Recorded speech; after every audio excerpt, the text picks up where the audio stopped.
Hello, everybody. Welcome to Nintendo Pow Block here on Boss Rush Network. I'm your host, the nice, excited Eddie V. Joining me is the one, the only bossman himself, Mr. Corey Dirrig. Hello, good sir. Yes.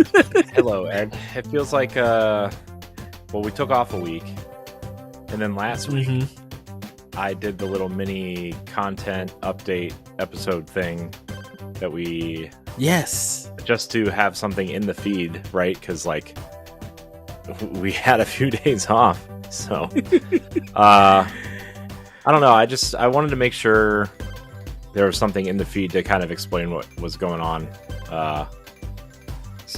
And I'll also, we have been literally buried in the sand with the bossy stuff, trying to get this stuff rolling because it's coming up soon. And right before we started recording this, I recorded our first session for that. So I'm not gonna lie to you, Ed, this became a lot more ambiguous. I don't want to say challenging or ambitious, because technically it's not in a lot of ways it's more ambitious than we did last year, but in some ways it's actually less ambitious because we're not all trying to record at the same time, right? So that actually makes it a lot easier from a production and directorial perspective. But that also means you have to write out,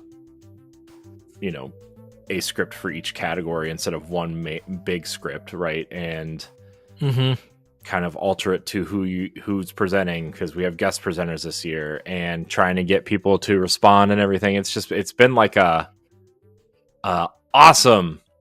You said yes. Now I need your stuff. You know what I mean? Yeah, that is true. Yes. But look, some of the people we asked are like, first of all, here's what happened, Ed, right? I said, you know what would be cool is if we could have a couple big guests this year. So instead of asking 2 or 3 people and waiting for their answers, I asked 30 people at the same time, expecting half of them not to respond. And then the half that did respond, 3/4 of them to say no, right?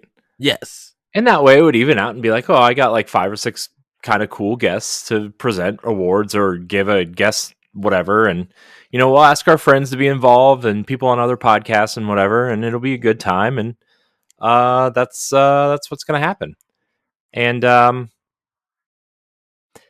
then not only did I get responses from almost everybody, only one person declined, and that's because there are things that are going on out of their control, and that's 1,000% understandable. But that person is still going to be involved in some way, just not actively present, so it'll be fine. We're trying to keep everything a secret until after the Game Awards, and until I get tangible things in hand from them, right? Yes. But I just want to say, Ed, you and I have been doing this for a long time, and even though people kind of know who we are now and recognize us when we go to events and stuff, it still blows my mind when people that we've looked up to for all these years, or read their articles on other websites, or read their rumors or speculations on these other websites, and, hire people in the industry. The fact that they not only respond, but say yes to doing something, like this, we all think it's really awesome as a team, but everybody kind of does a Game Award show type thing. Yeah. And doing other people's Game Award shows is kind of strange sometimes. But it's also kind of cool that these people have said yes. Now, again, I want to get tangible stuff in hand before we start announcing who's part of it. But man, if even half the people that said yes pull through, this is going to be one cool show. It's going to be big. It is definitely big. I have because you have put I will on. I will say it's going to be bigger than last year. That's all. I don't want to overpromise on anything, but I do know it will be bigger than last year. Even if it was just Boss Rush people involved, right? Because David's going to be involved this year. Andre and Celeste are hosting. We're doing a pre-show, and they're hosting the pre-show. Mm-hmm. And Josh is involved, and Matt, and a few other people are from outside of our circle are involved, and it's just kind of cool to see. A few of the writers are involved from the writing team, which is great. I know you you posted the look at the announcement because it's kind of like in black and white, the bossies. You did it on Blue Sky and on Twitter, and it's just like I have been seeing some things from behind the scenes, everybody, so I'm not trying to spoil anything. But when stuff starts running out, you're gonna see why this show is going to be a little bit bigger than last year. Like, I'm super excited for the guests and presenters and everything. I cannot wait for this to when it goes live next year. Like, dude, I've been thinking about like what is my outfit look gonna be for presenting, because even though it's gonna be like from like how you guys see me now, I still want to be able to present or look presentable in a good fashion and everything, because this is not the normal game awards that a lot of people do in their community, and not a knock against them or anything, but with award shows, you kind of just think of, okay, what is the popular list, what is these popular games and stuff, and I think with us there's going to be a lot of surprises within the show for the games that get nominated and the games that win, and the people that's presenting them. So I think that's why this year for the Bossies, like it's gonna be just not your average game awards. I'm about to say game awards. It's gonna be something that hopefully everybody tune in and watch together and be happy with the winners and the nominations that come out. Yeah, it's I'm excited. I mean, voting is open. By the time this episode comes out, voting is open for everyone. It'll be I'm going to include it in the show notes. I think I'm going to include it. It's definitely in our Discord. It'll be tweeted out, blue skied out, clouded out, whatever they're calling it these days. I don't know what anything is called. A skeet. No, it a skeet. We're not calling. Nope, we're not doing that. Nope. I know. Nope. I'm just saying that's what they call it. That means something different for our generation. That nope. No, yes. Nope. Definitely for me, who listens to a lot of Chicago ghetto house, the word skeet has a connotation to it. It has a way different meaning. I just think of early 2000s rap. That's all I think of. Need for Speed Underground's title music. Oh no, that's a throwback. Yeah, that's what I think of when I think of that word. Which I don't know why. It's just let's just. That's how the cookies crumbles. Something crumbling. So the show is crumbling. Yes. Quickly. But yeah, everybody, I hope you guys do check out the Bossies next January 20th. If you guys haven't watched the update episode for Nintendo Pow Block, do give that one a watch. Corey breaks it all down with the updates, and how we're going to be going about things in 2025. Definitely for Nintendo, we're going hard next year. Like we are, like we go hard, but we're going hard this year because like we got a successor to Nintendo's next console. The games, the backwards compatibility that's coming out, Nintendo Switch Online still getting games and maybe more that could be added. Um, like so much is going to be happening in 2025 just on the Nintendo side. We want to be well prepared for it and everything. Everybody's been thinking like, okay, when's the next Nintendo Direct? Because it's December. We would get one this month. I think we'll probably get one in February or the end of January. With the Game Awards, this episode that you guys are seeing is going to be the day before the Game Awards, so we don't know what Nintendo is. We don't know what they're going to present, but it's going to be something definitely worth the watch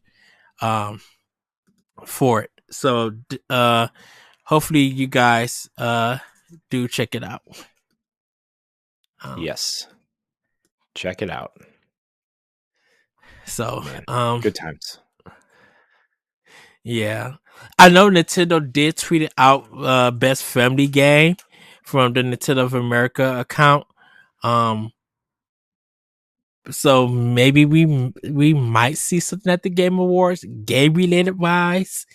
But I think next year, I think probably I want to say February or March, we will find something about their successor. I think Well, they Nintendo said be they were able going to to announce something before the end of March, so we know something's coming in the next 4 months. Hopefully not, dude. If we wake up on like Christmas morning or something and there's a trailer for the next console, Corey, we're gonna have to be on the mic. You have to be like, "Yay, kids, go enjoy your toys." We need to get on the mic, and like we would have to talk about it. God, that'd be so mean. That would be so mean. But it'd be a Christmas miracle for me, for us. Yeah, but it'd still be mean. I don't like it. You don't like it because you have thoughts about it all day, or because it's Christmas. Because I'm busy. Remember the last time Nintendo announced a console? What was going on? Okay, I got married. Yes. Okay, you was on your honeymoon.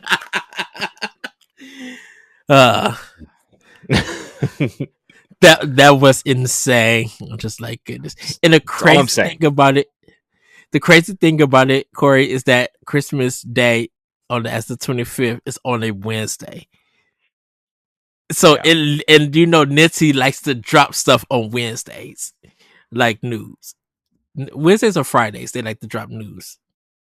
With a random Nintendo Switch Online expansion game like on a Thursday night. Be like, Nintendo, really? You just gonna drop it like this and move on? So it's like y'all doing this in Japan. That's the reason why we're getting it. Yep. Man. So but yeah, everybody, that's pretty much what's going on.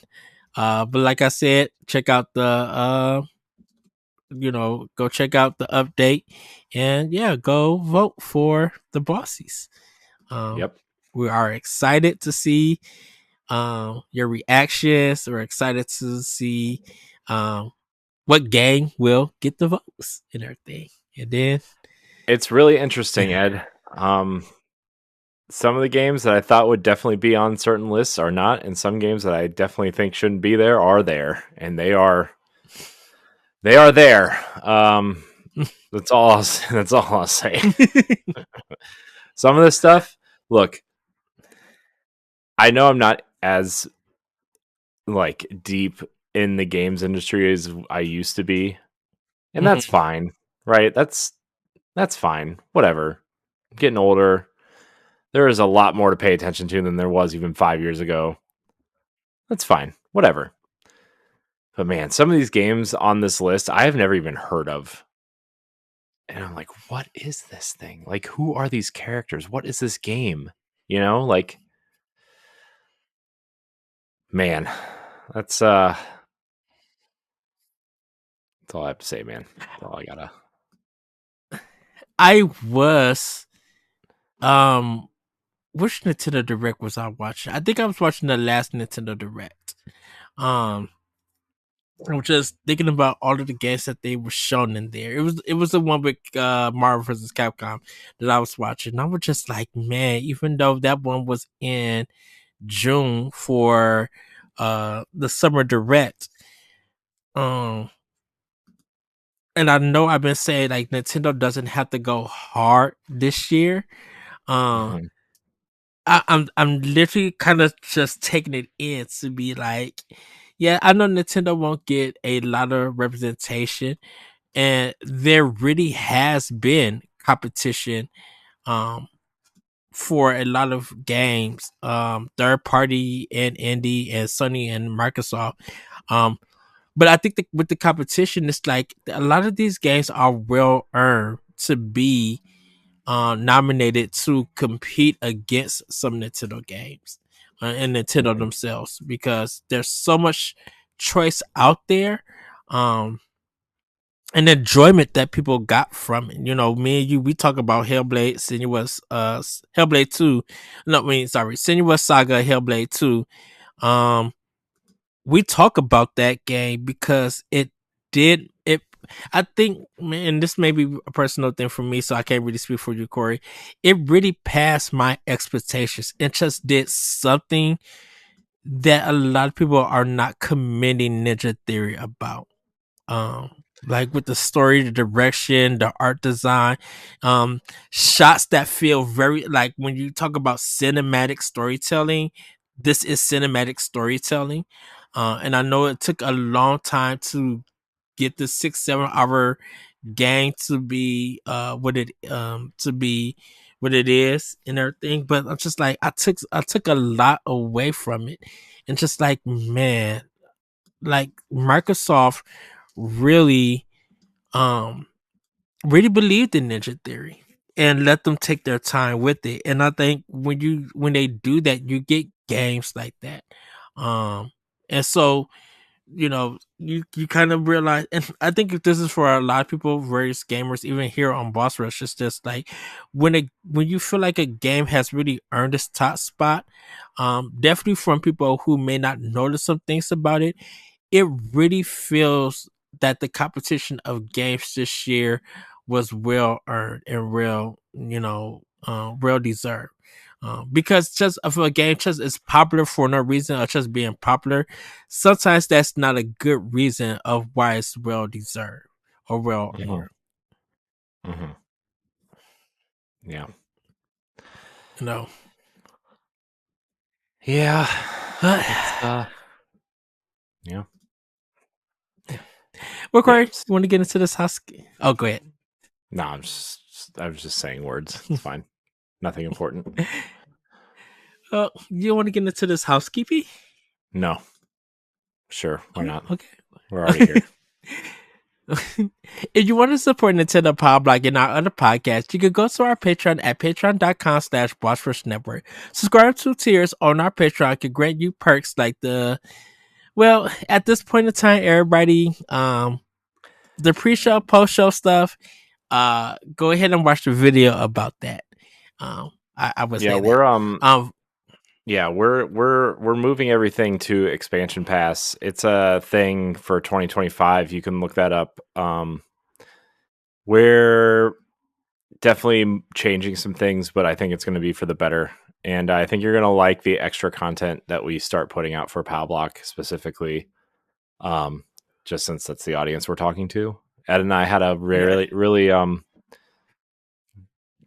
small but good conversation about content the other day. About Yes. the extra stuff. I think it's going to work out well. I think we're going to be good. It's going to be fun. Yes. Good, clean fun, they say. Yes. You you still will have voting rights for Spoilercast and Video Game Book Club, exclusive question threads for Spotlight Podcast, and more. As always, though, your viewership and listenership is enough for us. Subscribe to the Boss Rush Network on YouTube and like this video. If you listen on Apple Podcasts or Spotify, or even if you don't, leave us a rating and a nice review on those platforms. You can find all of our betters, features, listicle reviews, and more on our website, bossrush.net. Now, everybody, please do go look at bossrush.net. Corey, you did a fantastic job with the redesign.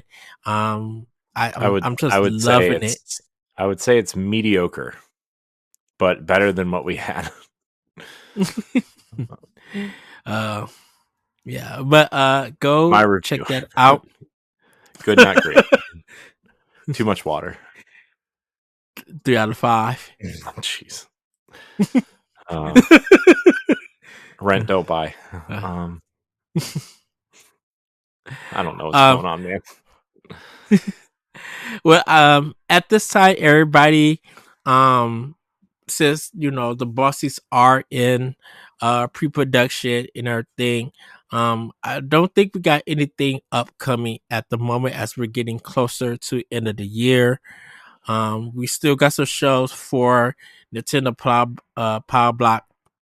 I will be starting on my top 10 games for 2024. I definitely I might be doing 2 banners because I think I want to do one just straight for Nintendo and third party games on Nintendo. And then I kind of want to do one for Xbox because I did play a lot of games also on Xbox, first party and third party, that are not on Nintendo platforms. And then try to probably give a prediction or my final like word for 2024, and how 2025 is looking, not just for games but just like something personal for me, that I'm hoping for.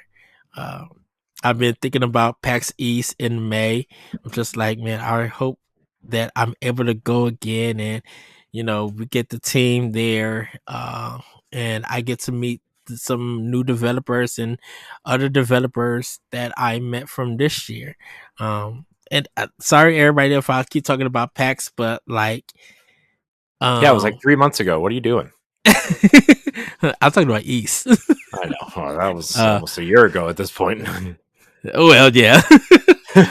But but I think going to events like that, definitely with friends and with the team that we had, it's just like, man, I definitely enjoyed this, um and I'm hopefully to look forward and do more of that in 2025. Like, I kind of even want to do stuff at cons and convention stuff and events here in my area, and go meet and talk to people about their things. So like, hopefully I could do more in 2025. That's my hope, but that's something that I'm writing up, I'm thinking about and everything. Corey, did you have anything? No, not at the moment. Just we're working on some spotlights. I think we're gonna squeeze one in with Way Forward at the end of the year. We're gonna talk to James Montagna, who directed Yars Rising this past year, and he also did Advance Wars 1 and 2 Reboot Camp, which we did a spotlight with them last year on that. So Yes. That's coming up on Monday. I think we're recording that. So we're going to have that out by the end of the year. And there's a couple other things in the works, but mostly it's all hands on the bossies now. It's go time on that, right? Because like, yeah, we only, by the time this comes out, we only have one more Boss Rush podcast recording for the year, but that will be the first episode of 2025. We're almost done recording this for the year, and we'll be recording some extra stuff for 2025, over break maybe. But really, honestly, it is all hands on the bossies. This thing is, I mean, like we were talking about, it's a daunting task right now, to try to get all this scheduled with everybody. And I even have a spreadsheet calendar that I've been sending to people, of like, hey, here's my schedule after 8:30 Eastern every night for the next 3 weeks. Pick a 15 or 30-minute block and we will record. That's like how it's going.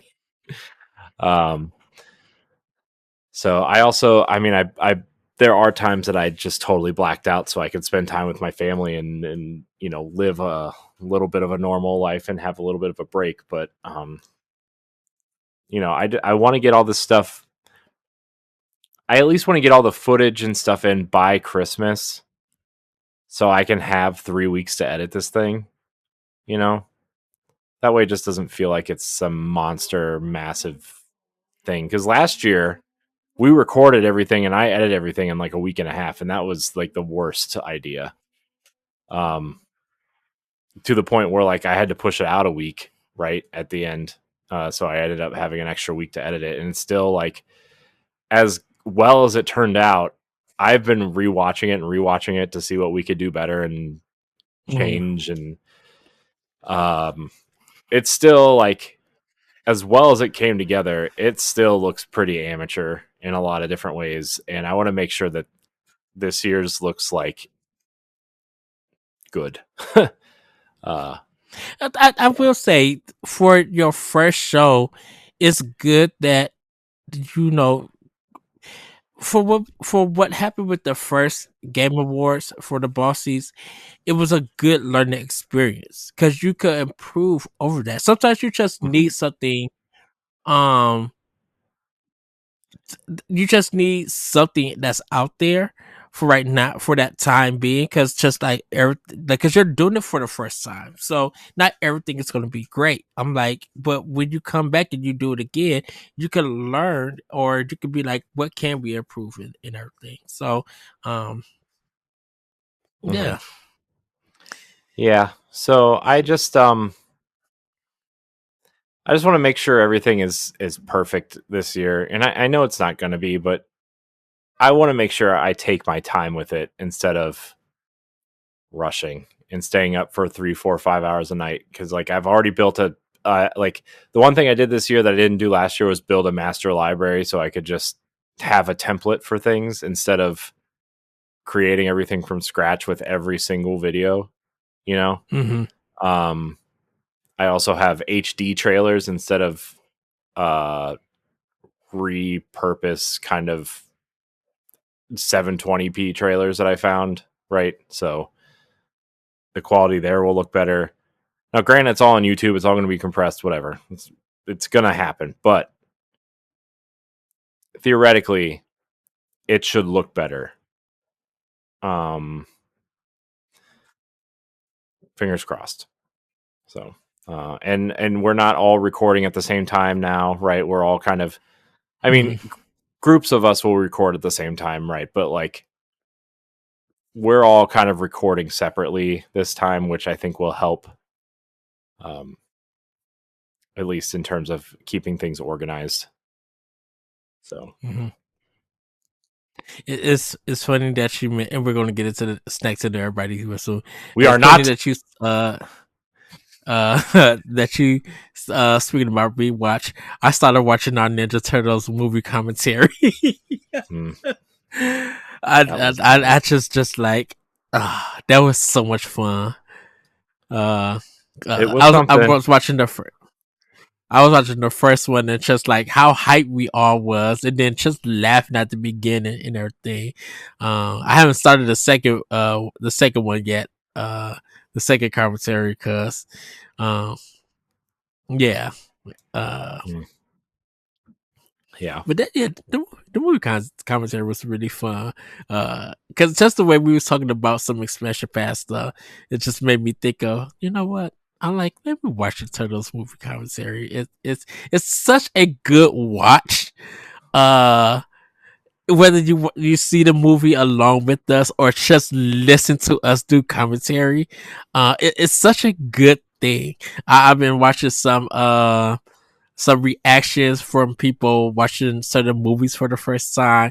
So people watching Black Dynamite or Airplane and just getting their reactions because they never seen these movies, and it's just it brings me a joy for it.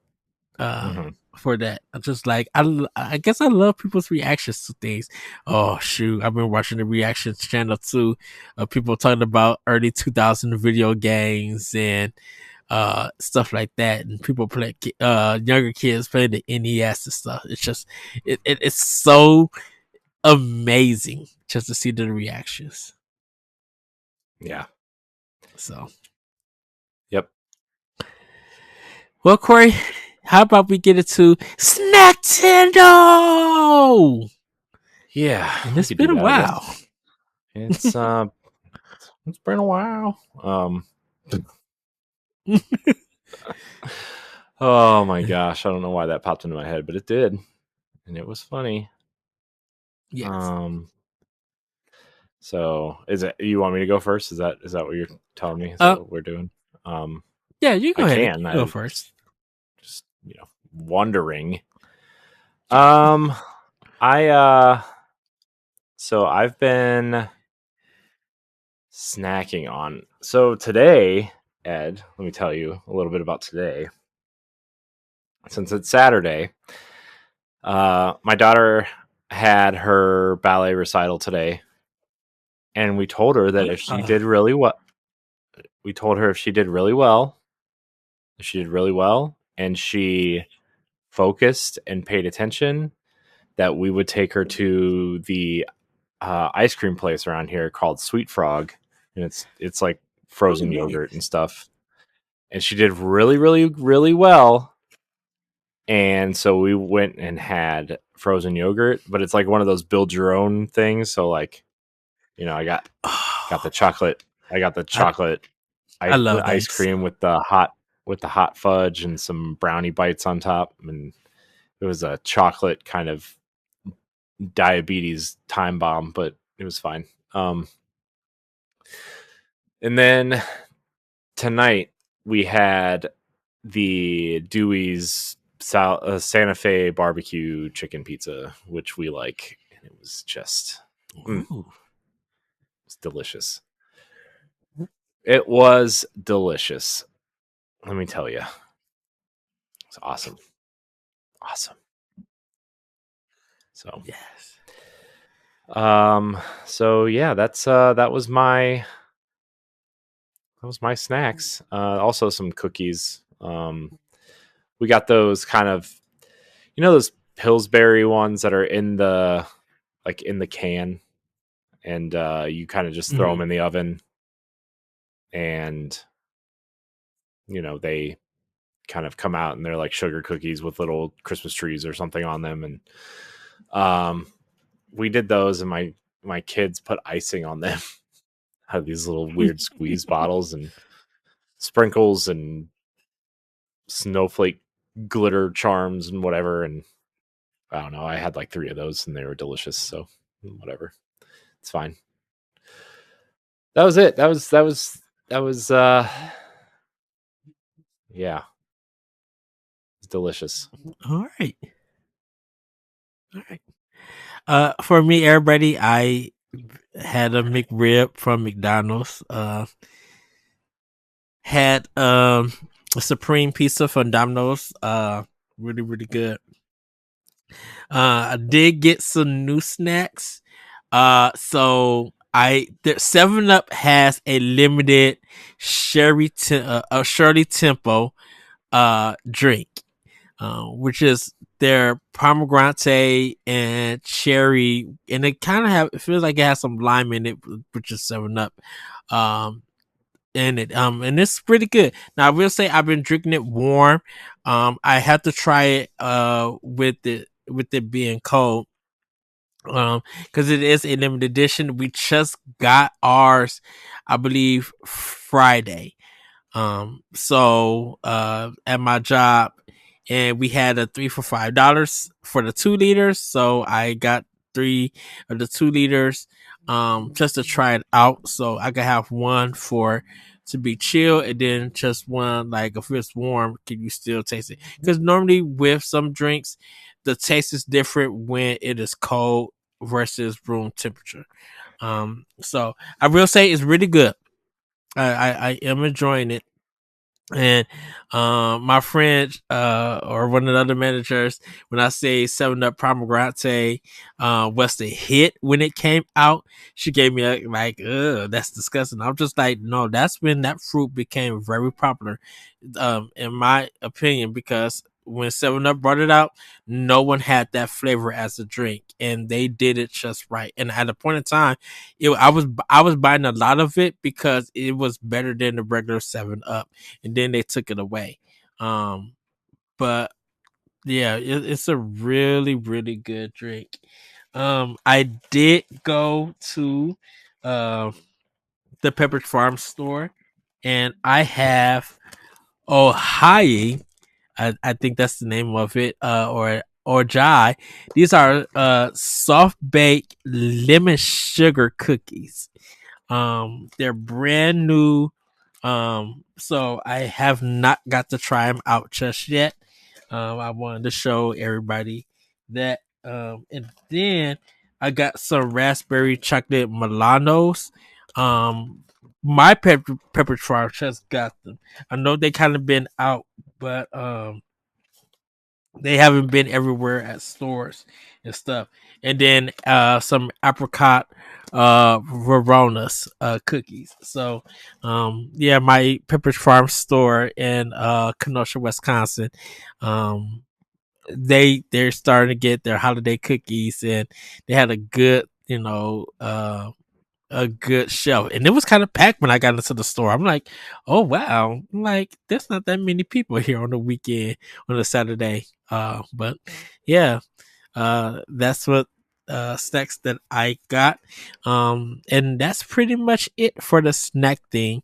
Um, it, you know, uh, Chipotle still worries me. So I haven't been ordering from them. I'm kind of holding off to um I'm holding off until the employees get get it together. Um, I did have a cabanero sandwich from not pop well yeah from Pot Bellies, which was really good, nice spice. They threw on jalapenos because I told them to throw on everything, and hot peppers I should say. They threw that on, and I kind of uh took them off by hand because I didn't know that they would actually put the hot peppers on. I just thought that the sandwich came a certain way. Um, but it was really, really good. I know it was gonna be very spicy, and it was, but it was toasted just perfectly, and just a nice crisp bite into it. So that's pretty much everything that I snacked on. And checker fries and with some Wendy's. Um, at times. But yeah, pretty much that's it for me that I've been my snack Nintendo. Um, Nice. so yeah. Nice. Well, Corey, how about we get into play with power? Now, how should we do this? Do you want me to go first, or do you want to talk about the your games first? Um, So I just I don't really have a ton to say. Mostly because one of them is an extremely old, well, they're both old games actually at this point. But mhm. so I'll just go first real quick. So I've played the opening of Fantasian Neo Dimension, which is the Mistwalker game that was on Apple Arcade There's two of them. There's on Apple Arcade, and this is a kind of a. I mean, it's on Apple Arcade. It's like a part 1 and a part 2, and they put them together in one package on the Switch. Mhm. It's very interesting to see how they put a phone RPG on the Nintendo Switch, because the battle system, like just the way it looks on screen. Now, granted, they translated it well to a controller and buttons and the Switch and everything, right? It's also on PlayStation 5, so you can play it there too, I guess. Uh, Yes. but man, the way it looks on screen is very clearly like this was a mobile game, like the battle system, because it has Uh-huh. those weird like white bubbles that you were clearly supposed to touch in some sort of pattern, right? Um, and uh, it's a really interesting game from that standpoint, but also like it really reminds me of the last story on Wii aesthetically a little bit, Ooh. like the character designs and the kind of the art and everything. But the big draw of this game was the environments, right? Like we talked about this years ago at this point when it was first announced, because you and I are both Mistwalker fans in general, Yes. especially Lost Odyssey. I think you might be a little bit of a bigger Blue Dragon fan than I am, but I am. I really enjoyed Last Story for Wii, and man, that's the one Wii game I hope they remaster someday, uh, Yes. because that game deserves some sort of HD port at least. Um, but the environments are very beautiful, man. They are some of the best. They are some of the best looking environments I think I've seen, because they're all. What they did was they built these big diorama environments in their studio, Hmm. and then they used this photogrammic technology where they take like thousands and thousands and thousands and thousands of really intricate pictures of these environments, and then they scan them in to the game and to their you know environment builder, and then it just looks like the dioramas in the game, like photorealistic diorama in the game. Now granted, they're relatively simple, and some of the assets are crafted right in a computer program, right? But like for the most part, like when you're walking through like a forest or a town or whatever, like these environments look incredible, and you're just walking on top of these amazing looking environments, and it's like really stunning. um I wish I had a little bit more to say about the story and the battle system in general. um Hmm. I can see this becoming a very popular game in a niche audience. I hope it does better than that, because I think Mistwalker deserves better than that. Uh, but it's a really cool game. I would highly recommend it. Uh, if you are a collector, I would highly recommend buying it now, because this will be a game that will be short printed and will be a game that will be hard to find in a year or two. So if you're a collector, buy it now. I mean, I got mine late and I pre-ordered it, so granted it was only like a day or two late, but still, uh, pre-order it.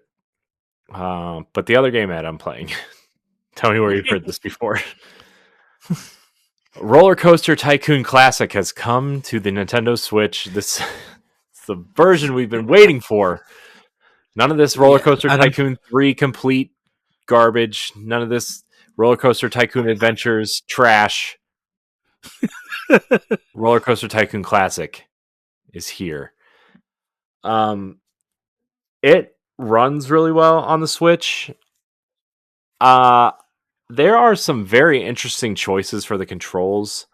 I need to go through and see if you can customize your controls for this, because there are just some baffling choices for certain controls, but overall, it is the version of Roller Coaster Tycoon Classic that you want it to be. Mhm. Aside from certain control issues. Now, granted, I actually kind of wish it had touch controls on the Switch, which I think we're going to talk about it later.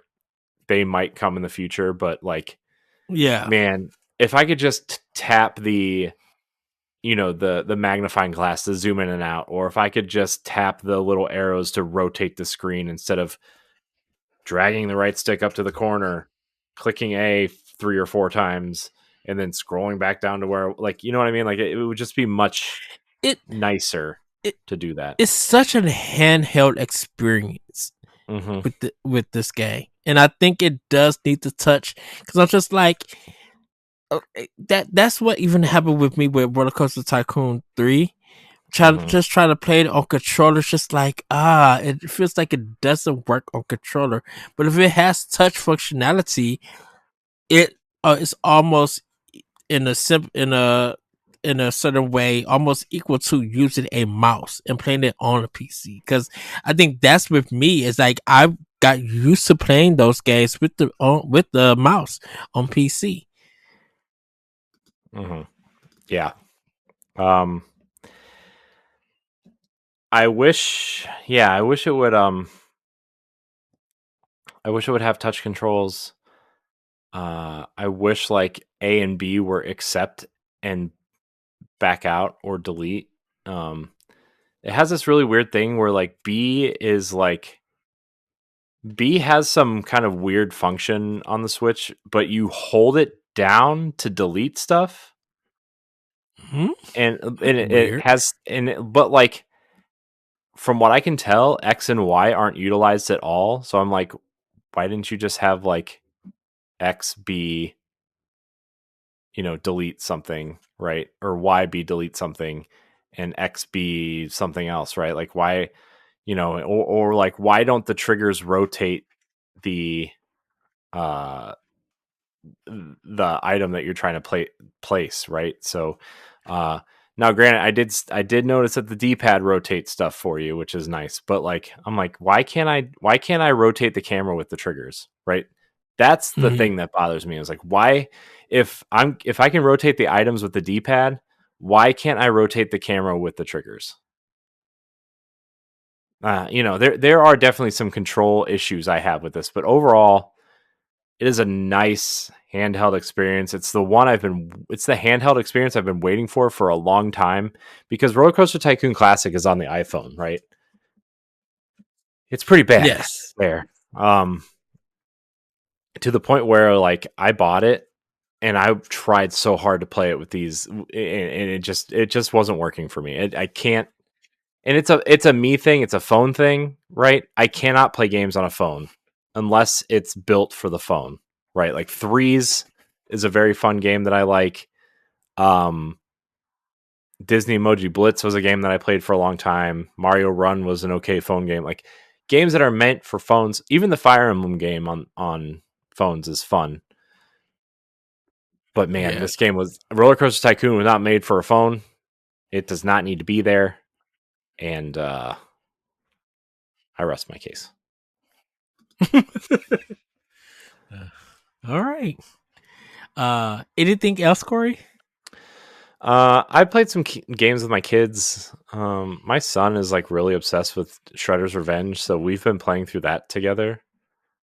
We've been playing the whole thing together. Actually, we started from the very beginning, Uh huh. and we're on the 10th level right now. He loves it, so it's pretty cool to watch him. Like, I just figured like he wants to play something more intense, because I was like, well, how do I get him to learn how to like run and jump, right? So we played a little bit of Mario Wonder. Mario Wonder's a little bit too hard for him right now. He's only 3. So then I was like, maybe I Oh, should start him with something like Pac-Man, because that seems, I mean, all you do is move him up and down, left and right, and that seems, yeah. for his dexterity and his comprehension, that seems easy. But it's not exciting for him, really, you know? So I was like, what is fun? And I was like, oh, beat 'em ups are fun because all you do is like move left and right and mash buttons. I'm like, Right. yes. And like if he needs to jump, we can work on the jumping without it having to be a major part of the game, right? Like there are parts where, in the sewer there's like, levels of elevation that you need to jump up to, and the water levels down here and you need to jump up onto the platform, whatever. That was easy enough to teach him, right? And he started understanding. Um so that's been really fun. He's really excited. He's really into Power Rangers, actually. And so like that Power Rangers game is going to be out Oh, in a couple days, and yeah. I'm excited. I would like to get through Ninja Turtles with him before we play Power Rangers, but um that one's going to get him cuz he loves Power Rangers. Uh Mostly because there's robots that transform. I was like, wait till I tell you about Transformers.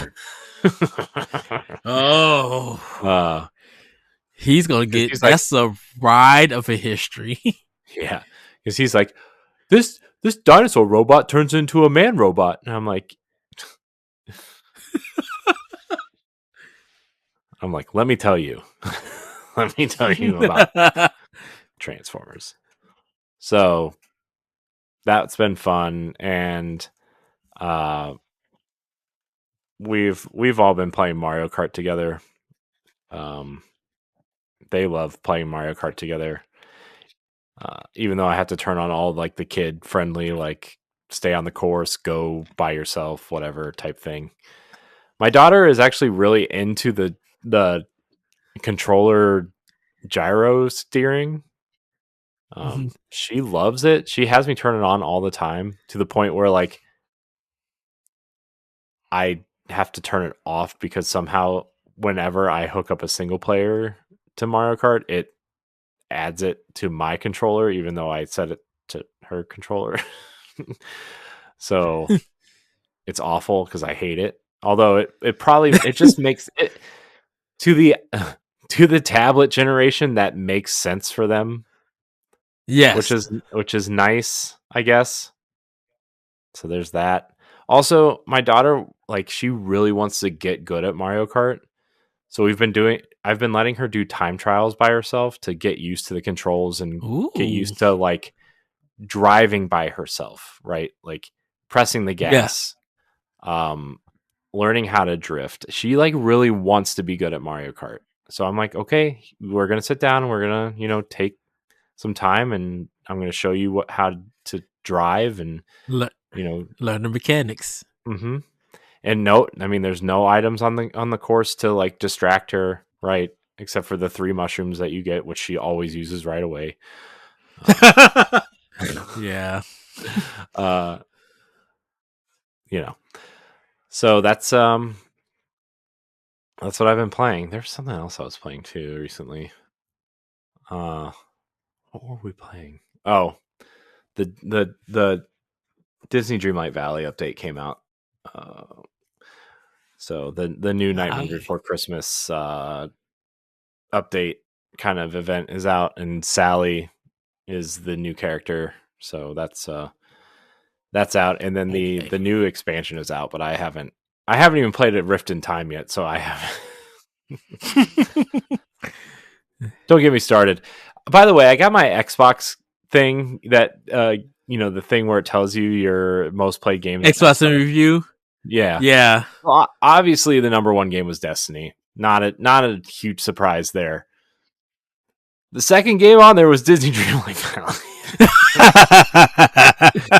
I'm like, but I play most of my game on Switch. What do you mean? But it counted the Switch time because it looks at the time in the cloud save, and the last time Yeah. I played it was on Xbox, so it took the cloud save on Xbox's time. And I'm Oh like, wow. oh man, oh man, we gotta fix that. But it was pretty funny. It got a good chuckle out of me to you know get that. So I loved it. I thought it was funny. I just thought it was funny. But yeah, that's all I've been playing though, Ed. So it's funny that you mentioned the Xbox Year review. Dragon Age Inquisition was my number one game Mm. for it. Like a Dragon Infinite Wealth was number two. And then Dragon Age The Veilguard was number three. Um and then let's see. My others. So number four is Yakuza Like a Dragon, which I'll speak on. Lost Judgment, Immortals of Avium, Far Cry 3, Final Fantasy 12, Zodiac Age, Destiny 2, with the final shape, Judgment. The next one is Metaphor Refantasio, Castlevania The Menace Collection, because I've been playing that, Vampire Survivors, Final Fantasy 9, and then Curse of the Sea Rats, Unsighted, and then Senua Saga Hellblade 2, Castle Crashers was number 18, As Dust Falls, Hellblade, the first Hellblade. So those was like my top 20 games. Yeah, but yeah, Hmm. I put a lot of work. So my only reason why Dragon Age Inquisition is my number one because I put a lot of hours into that so that um I could be ready for Veilguard. And Hmm. then like a Dragon Infinite Wealth. I played that first because I brought it, but I left it in the package. I'm like, I need to play this game for 2024. And that's why I'm playing the first one. So I kind of did it. Like my Yakuza list is almost complete with the side games. I still got to beat like a Dragon Ishin. I still got to get the man who forgot his name. I got to get that one still. But I could get into what I've been playing with Power, which is like a dragon, Yakuza Like a Dragon. I'm close to the end of that game, so I'll be done with that. Enjoying it. I think Infinite Wealth is better in a lot of ways. Um, so I am playing that, getting close to the end with that. Um, I did play Star Wars Outlaws. Finally got that game.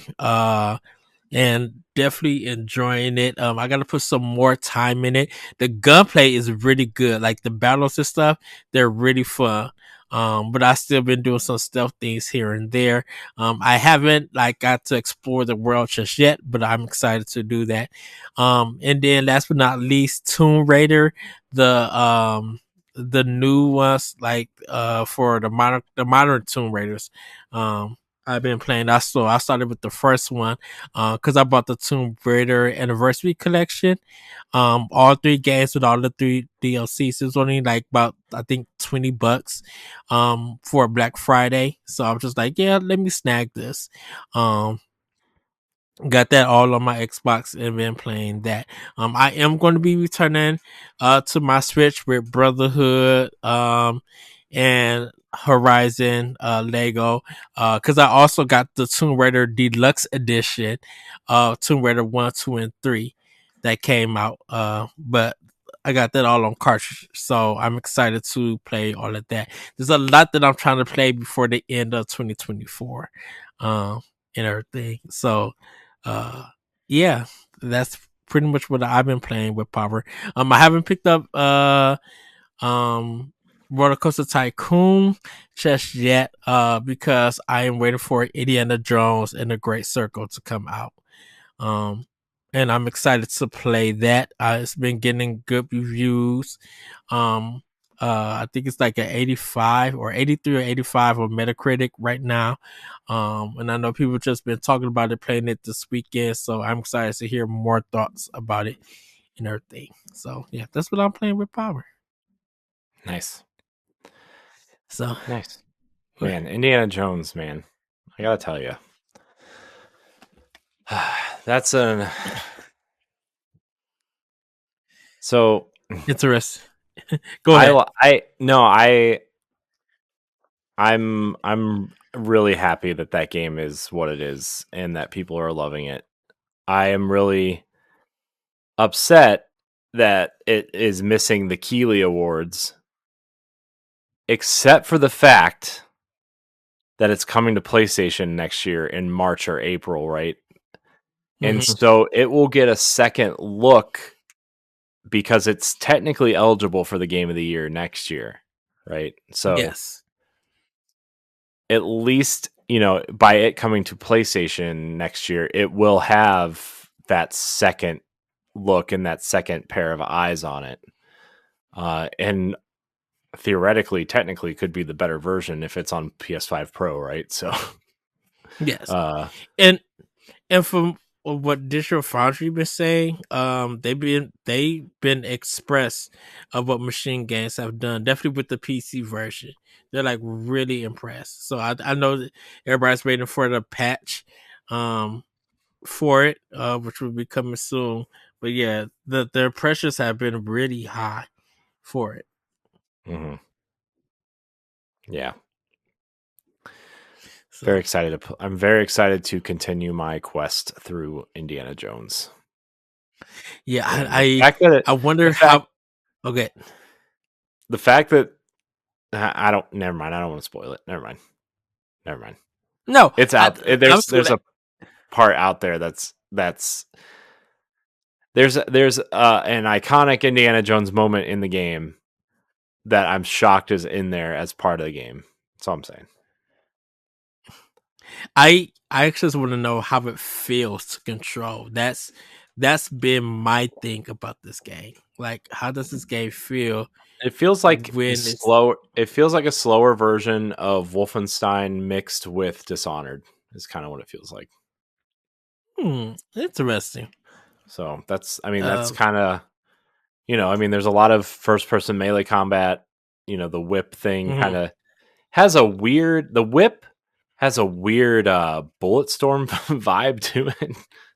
Oh wow. Well, in Bulletstorm, you could you had that like weird laser whip that you could pull people to, and then you kick them really hard, right? That was like Yeah. the big. Yeah, you can kind of do something similar in this game. Like you whip them, and then you can like pull them towards you, and then punch them in the face, right? That's kind of fun. But yeah, it's yeah, recommend it, especially if you have Game Pass. It's a no brainer to download and at least try. Troy Baker sounds just like Harrison Ford. Like there are points where you can't even tell that it's not Harrison Ford.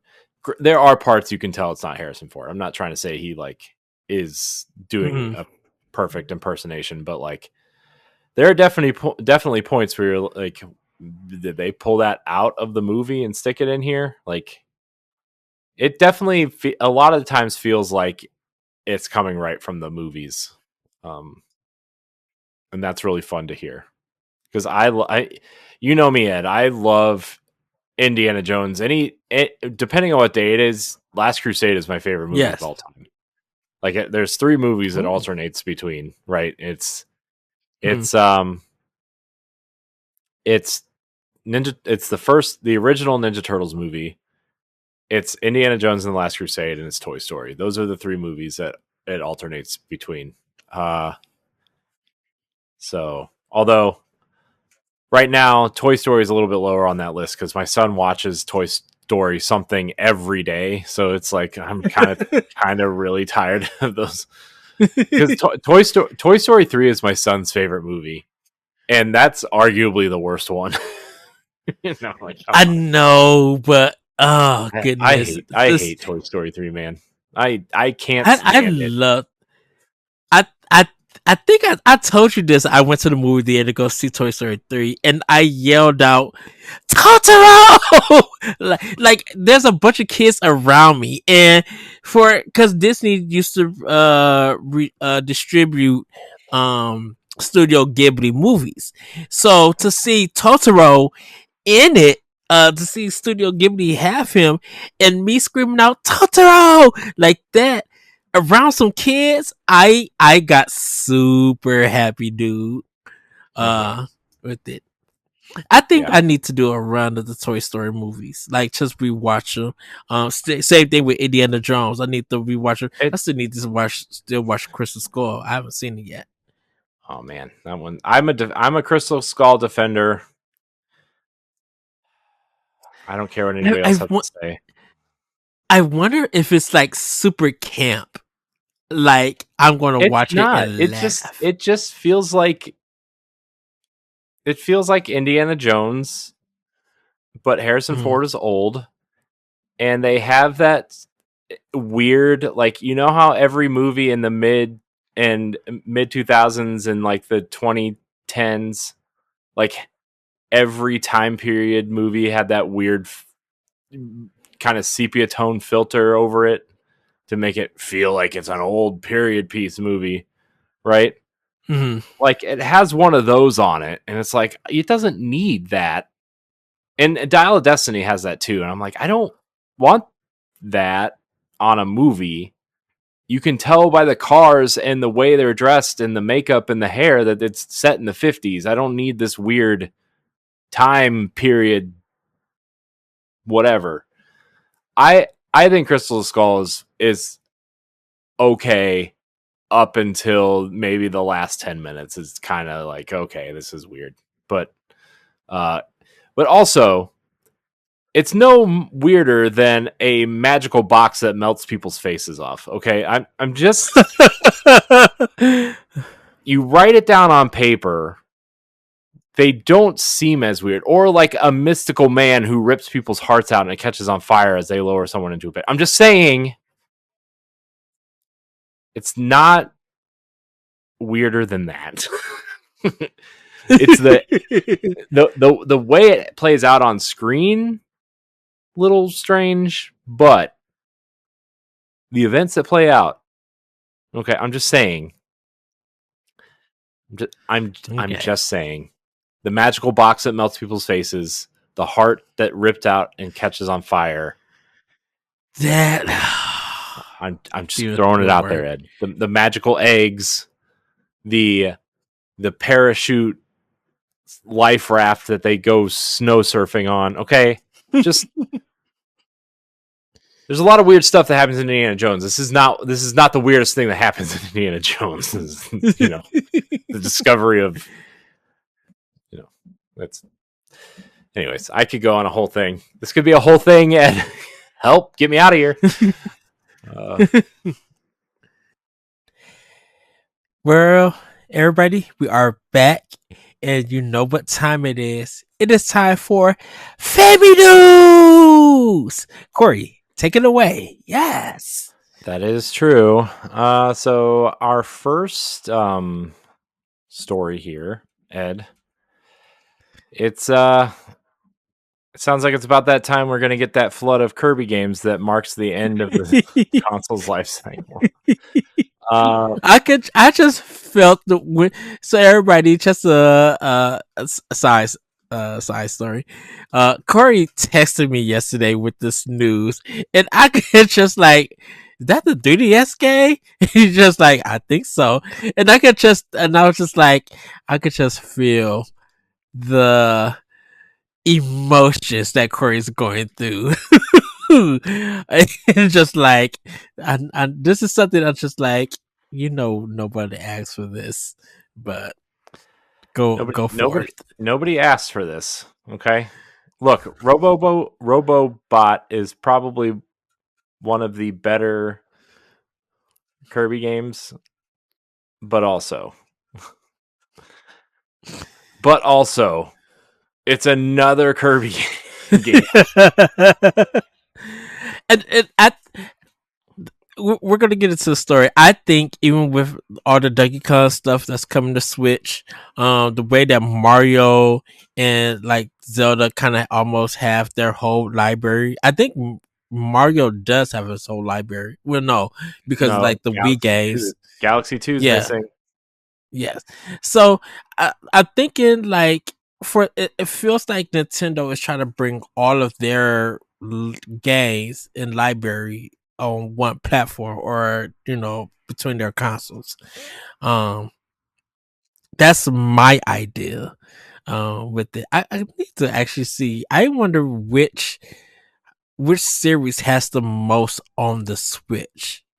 Um, with their past and present titles from the series. Uh, but go for it, Corey. I'm sorry. Well, yeah, I mean that's kind of the story is that the port of the 3DS game Kirby Planet Robobot might be headed to the Switch in 2025 alongside HD remasters of Donkey Kong Country Returns HD and Xenoblade Chronicles X Definitive Edition. With only new first-party games announced being Pokemon Legends ZA, which I think a lot of people kind of forget has already been has been announced, Yes. and Metroid Prime 4 Beyond are the kind of the only two first-party new games. Which I know people are kind of looking at this like, well, is this the end? But I feel like Nintendo usually starts the year out with like a remaster, a couple remasters, a new smaller game, and then Pokemon kind of does whatever it wants. The spin-off games kind of come out in the spring-ish, and the mainline games kind of come out in November. That seems to be Pokemon's deal, right? And then Metroid is going to be the new game in the first half of next year, maybe, probably. So that's this is kind of Nintendo's thing, right? I mean, Princess Peach Yeah. Showtime was the new game this spring. Uh, it was surrounded by a bunch of remakes and remasters. So I don't know, man. I don't. I get it. Yeah, the Switch is coming to its end, right? That's not a secret, Yes. but like this is still following the trend Nintendo's been having for a while. So it's just another Kirby game. That's my biggest takeaway from this. Well, I know we've been talking about, you know, 3DS and DS games coming to the Switch. Um and the possibility of that library, you know, in a certain way being reworked to fit a console space. Um it's something that Nintendo it feels like that they're exploring more. We got Luigi's 2 Dark Moon on on it. And we got like the Castlevania DS collection. We got that how Konami's been working with that. So like they're the past handheld games as a possibility of having um or actually being a good business for Nintendo and other companies with the current Switch and maybe going into their future hardware that they continue that trend. So and if it's making them money, why not put it out? Yeah, yeah. I mean, Kirby's popular. I'm not trying to. It's just it's Kirby, man. Like Yeah. there are plenty of other games you could remaster before a Kirby game. I Although this is I going to think, be a hot take. Go ahead. oh, I was just gonna say, I guess at this point, like if your console's coming to an end, whatever, you're gonna want to save whatever these other remakes or remasters are. Hmm. You're gonna want to save them for the next console, right? To kind of push the next console, even if they are backwards compatible or forwards compatible or Yes. whatever games. So I so this is going to be a hot take, and I know I'm going to get words about this. I'm probably going to even get a look from Corey for this one, but I think Kirby is like Nintendo's Call of Duty in my a lord. sense. Because of how annual a game from the series come out, whether it is a remaster or a port or a new game. Um, I feel like there's more Kirby games that come out than Call of Duty. But it feels like every year we're going to get some kind of game from that series in some kind of form. If you think about it, because I think if we go back and look at the Switch library life cycle from 17 until now, you could probably find a Kirby game or two that came out that year for the system, just like Call of Duty has. Yeah. I thought you were going to say that it's a very popular franchise that everybody seems to hate. Oh no, nah. That was a joke, sort of. Yeah. Anyways, that's I don't know if there's anything else to say on that. We spent way more time on that than I thought we were going to. But, next story. There's a survey out by NN Games, IN Games, NN Games. I think it. Okay. We have prepared a quick survey with a couple of questions on Shenmue 3. Great. Please consider filling it out if you are a fan of Ryo's antics or Ryo's antics, or just familiar with the game. Your feedback is invaluable to us as always. Follow the link below. And one of the questions, on which platform would you like to see Shenmue 3? Apple, Mac. No. Xbox Series X and S. Sure. PlayStation 5. Okay. Nintendo Switch. Sure. Why not? Shenmue 3, man. Things still still happening, huh? Still So trying. the history of Shenmue 3, with the creator coming out on stage for Sony and announcing it, and everybody go crowd. I think that's the year that PlayStation won that year E3, and Shenmue 3 got funded through Kickstarter, and it just had all of this money. And then the game came out, and it was questionable content. I don't know if this game would be a fit for Nintendo. Because I don't know who is even asking for Shenmue 3. Nobody. It did put in my mind that, with Yakuza coming to Switch and, Shenmue 3 being mentioned, I'll put it that way. I'm kind of figuring out, I'm like, Sega, what's going on with you guys? Like, are you are you trying to get now more of your old catalog or franchises on other consoles and really Nintendo and stuff? As for Shenmue 3, I don't think Sega published it with Shenmue 3. I don't think they did either. Didn't Sony make a big deal about them being on stage at their press conference somewhere and announcing Yeah. Kickstarter on the PlayStation stage, which is weird. Yeah, cause even I think Sony put in some money for the developing for $1 or million. the marketing. So, and I just remember that game, not from what people said, not really answering a lot of stuff, and that the game was just boring in so many ways. So I don't know. I don't. I think if they put all three games together, on it, then yeah, I'll be fine with it. But I don't think Shenmue is a good series. I don't think it is either. I played a little bit of the first one and I was like, I'm out. I think here's the thing though. I do think that Shenmue stumbled so Yakuza could sprint, right? That's kind of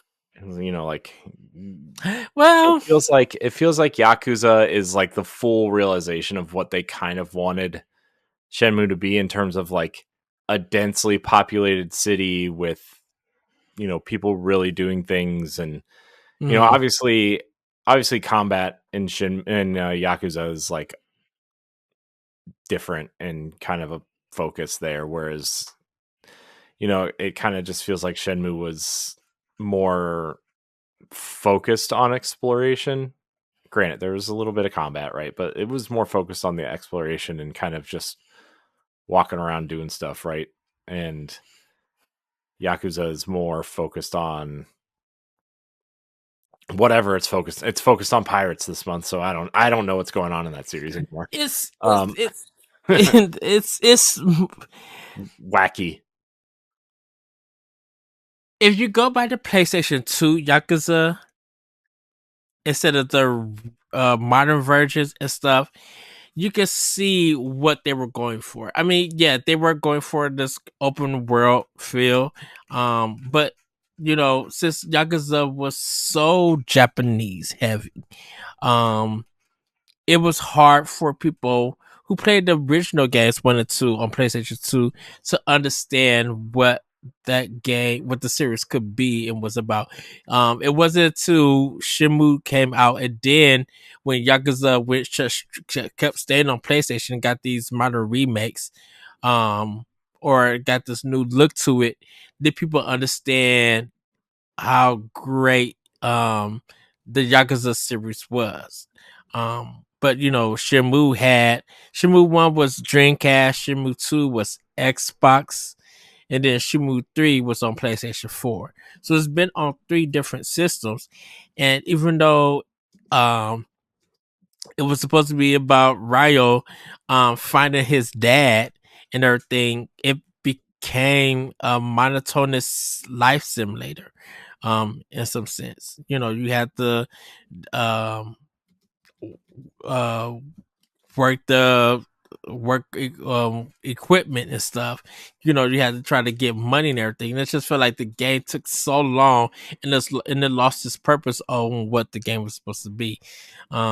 So, and I think each game, I think Shenmue 2 may be better, that I think a lot of people like, but I know just like when that game came out on the Dreamcast, it was just like a nope for a lot of people.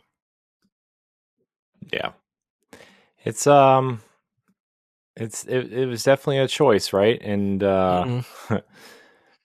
it's I just I don't know, man. I think I understand nostalgia and like series that deserve to live on.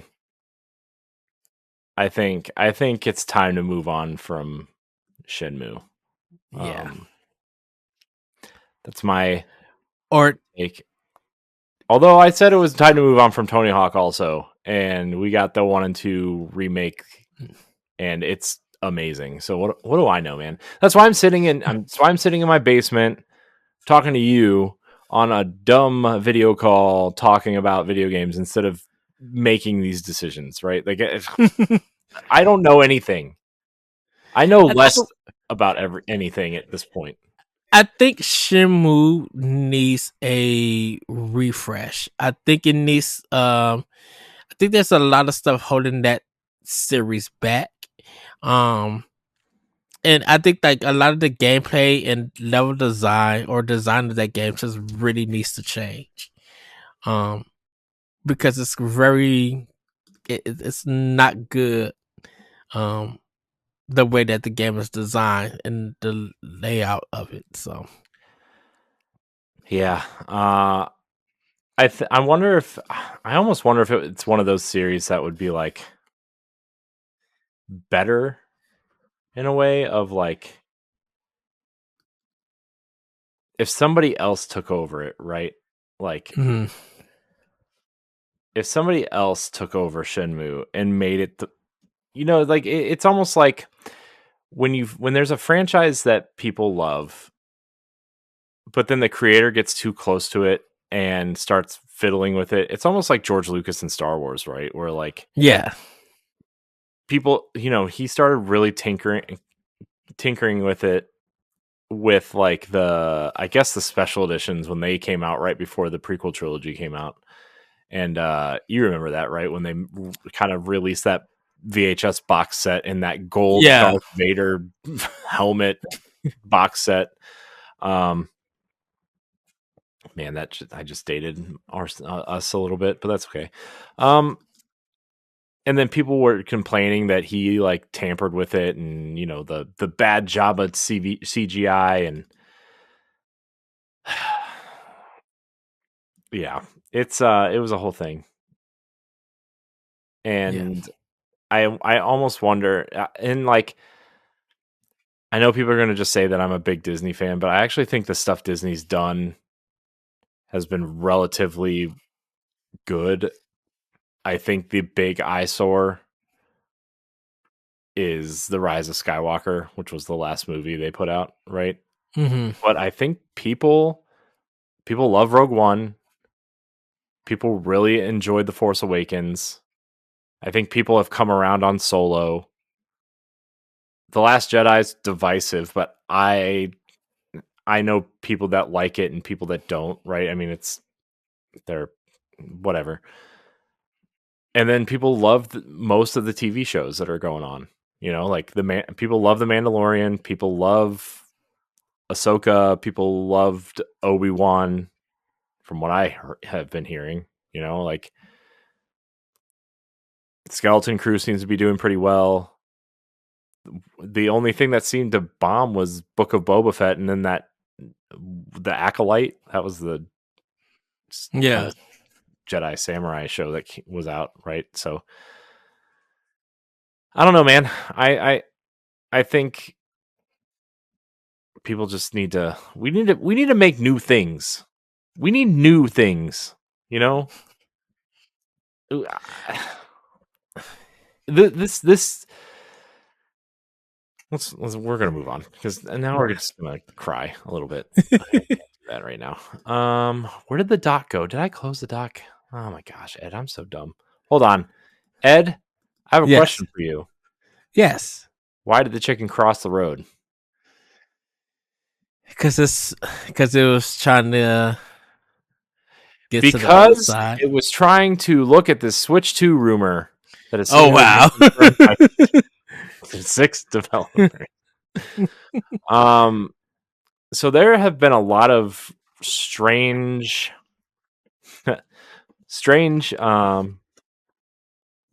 News. rumors coming out about the Switch 2, and they're all variations of the same rumor.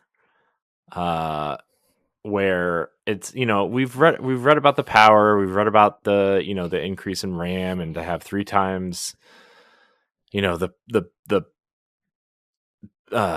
processing and whatever, right? And Nvidia's kind of, some of that stuff has leaked out and whatever, right? Yeah.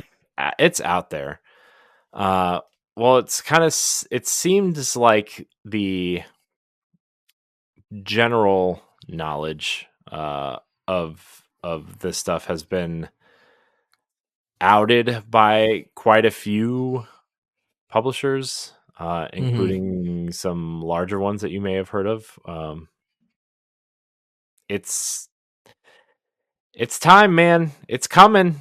I don't know if you read this article or some of the other ones that have been coming out, Ed, but 3 times the RAM of the original, potentially could have performance boost on backwards compatible Switch games. The console obviously going to be revealed within the next 4 months because Nintendo has said so. They're going to port 3DS games to this thing, to which they've already been doing. So I don't know why that's a crazy rumor going around, but Right. yeah, man, I think the Switch 2 is it's coming, it's happening, and it's supposedly the more they wait, the more powerful this thing is going to be, which Nintendo's never run quite on power, right? But like, some of these things are saying it's going to start pushing somewhere between the Series S and the Series X and PlayStation 5 now in terms of power, which is not unheard of, because that's kind of what the ROG Ally and the Steam Deck do at this point. Yeah. In certain settings and variations, right? But obviously those machines are way more expensive, you would say. Yeah. They're also handheld PCs, so they can do a lot more. And Nintendo's Mhm. going to be a dedicated handheld or dedicated game machine. Um, I don't know, man. This seems.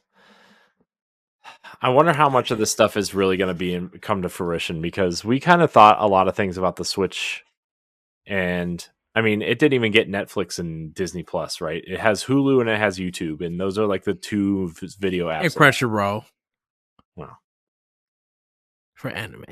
well, for weirdos. Hey, well, I'm I'm just a kidding. weirdo, so I'm just because I kidding. own Crunch, I own all three. So I'm sure if I um, watched some sort of anime, I would probably like it. I just, it's I not don't know like where, I don't know where to start. I don't want to go backwards. And then you look, you see things like One Piece that have like 1,200 episodes. You're like, nah, mhm. I'm good. Nope. I think like Samurai Champloo would be good for you. Something that's like 26 episodes, Mm. and they're 30 minutes.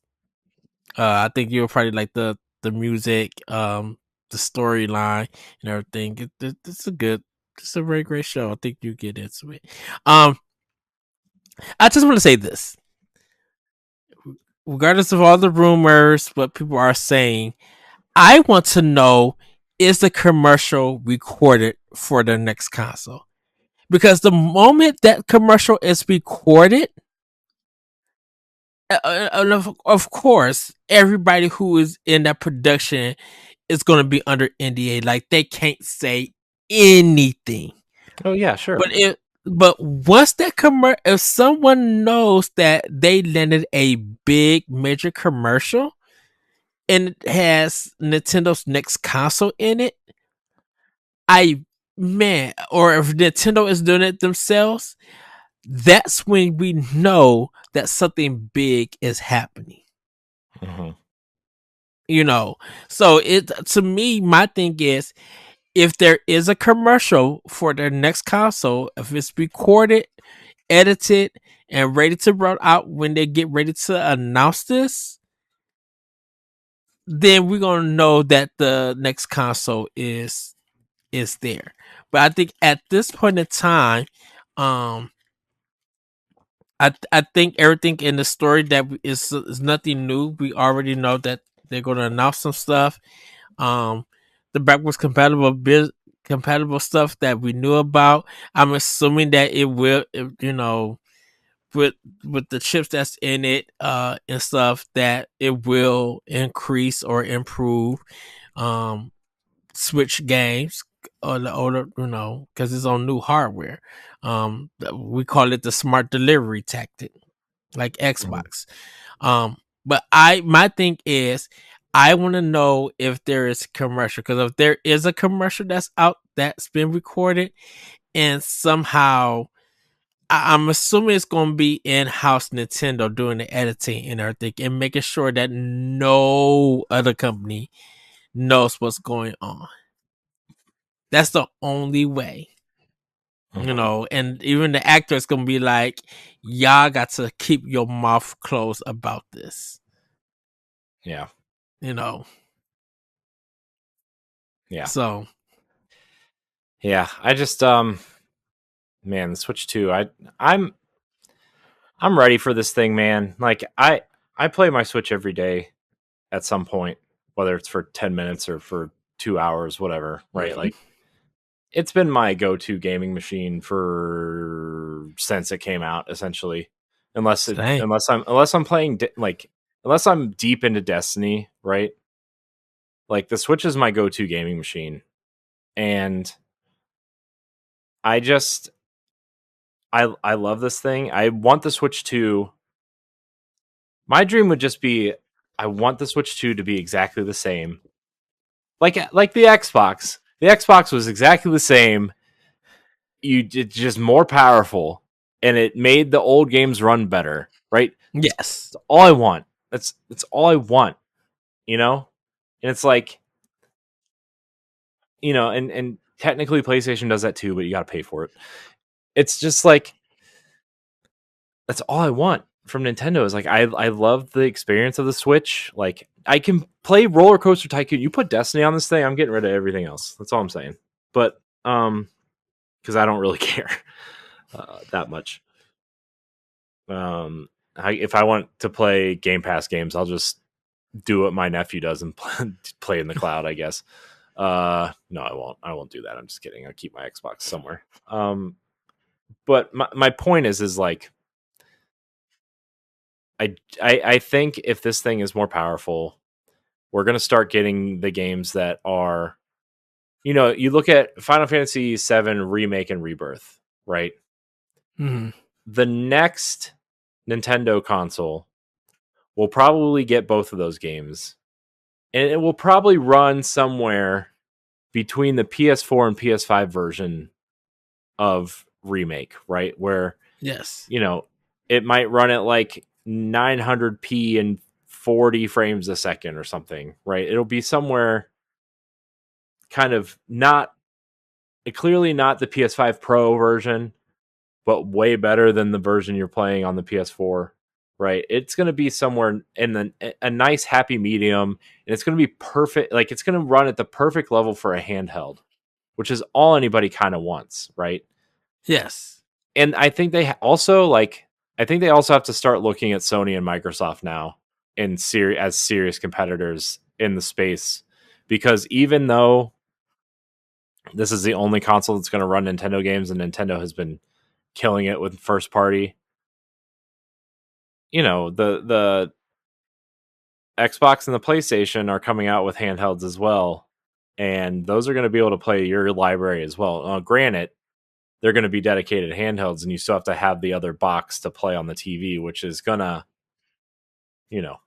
some Right. people will like and some people won't. But I think they gotta at least challenge the power level, and I think for the first time ever, actually, Nintendo, not to say anything bad about Iwata or Reggie or anybody that was part of that hardware team, because they did some amazing things. But the one thing that they always avoided was doing what the competition is doing. And I think the Switch is the happy medium of like, we're doing something different, but we at least have to challenge them in power. Doesn't have to be the same, but we have to challenge them so we can get those experiences like Final Fantasy, and also provide people Zelda and these great indie games and their huge library of Switch games that they already have. Mm-hmm. Because that the Steam Deck has proven that works, and Nintendo has proven, that their handheld console hybrid has worked. The Steam Deck proves that your library can carry over from system to system to console because it's all account based in terms of digital sales. So now Nintendo's got to combine that knowledge of, we kick this fad, quote unquote, off of the hybrid console. We have to have the library move over, and we have to make it as powerful as these things that are about to launch for our competitors. That's my opinion. I I know you're going to disagree. Yes. Only reason I would disagree is that I so Sorry. the reason I disagree is because Nintendo had to prove that this idea of a hybrid console would work. Because with coming from of course, going back from the Wii U, but just coming from the idea of older gamers who thought that Nintendo, should put their games on the consoles, that they'll never make it, that they're gonna go out of business and yada yada for kids and all of that. They have spent 7+ years proving why the concept of Switch works with the way that they're gaming. When it comes to power, um, that discussion kind of at this point in time doesn't even matter, because the thing about it is, even if their even if their console is less powerful, the software numbers tell a different story. Even of older titles, even if the game is looking shaky as ever, the physical space of a franchise of a game that's on Switch, once it hit 500,000, 1,000,000, it literally shows that sometimes it's not even about the power. It's more about the performance. If the performance is good and it works, people don't probably don't even care on how a game looks on Switch and everything. Dude, go back to our Nintendo Direct reactions when we talk about Doom, when we talk about The Witcher 3. Like a lot of the games that people be like, well, it's not going to look good. It may not even play good. Okay, but they do look passable. They look, people have been beating games that's been on powerful hardware on Switch. You know, so even if they do have the power for this next console, um, I think a lot of the titles that were on powerful consoles might just sell more on Nintendo's console. You know, don't forget, like companies were making bank off of the Switch than Mhm. they were off of off of like Xbox and PlayStation. And speaking of the Steam Deck, you know, Valve had a lot of opportunities to bring their PC gaming library and PC hardware and console format um to the masses. And those things did not work. The only reason why Steam work is here is because of the Switch.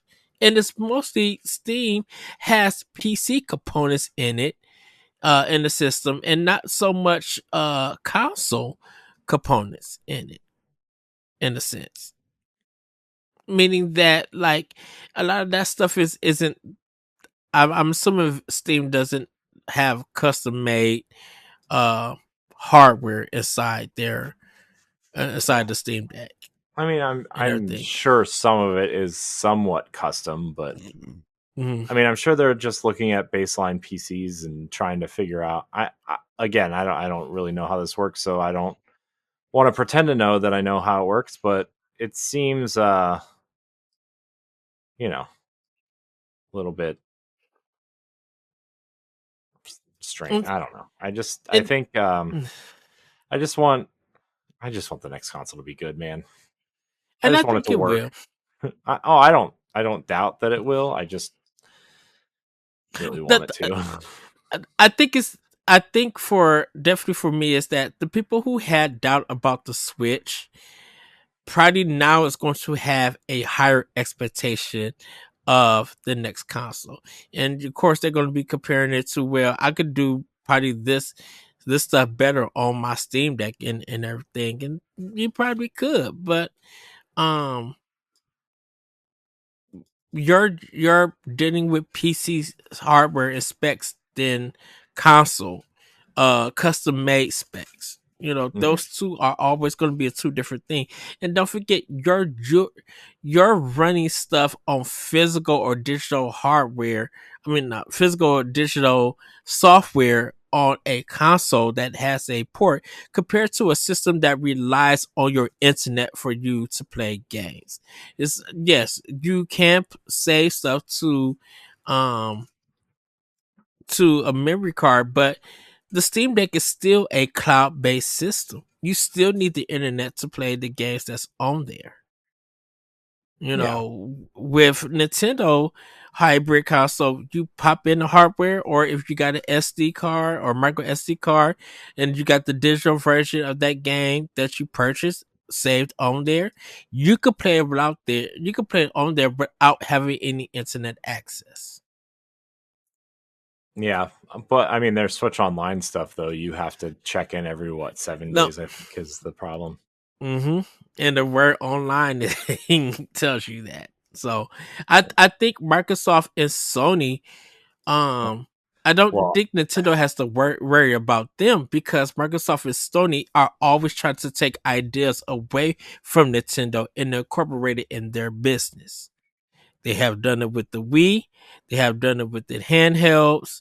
They did it with the Wii U, and now they're trying to do it with the Switch. And maybe when their next successor comes out, if it is innovative and it does something different, don't think that Sony and Microsoft is going to stand behind and not try to incorporate that idea into their next platform or whatever, or some hardware. yeah. Like go back and look at all the stuff that Microsoft and Sony has done to not replicate but take that idea and make it their own with their past consoles. Mhm. Yeah. Well, Ed, guess we'll see in a couple months. Must, yeah. Man, so close yet so far.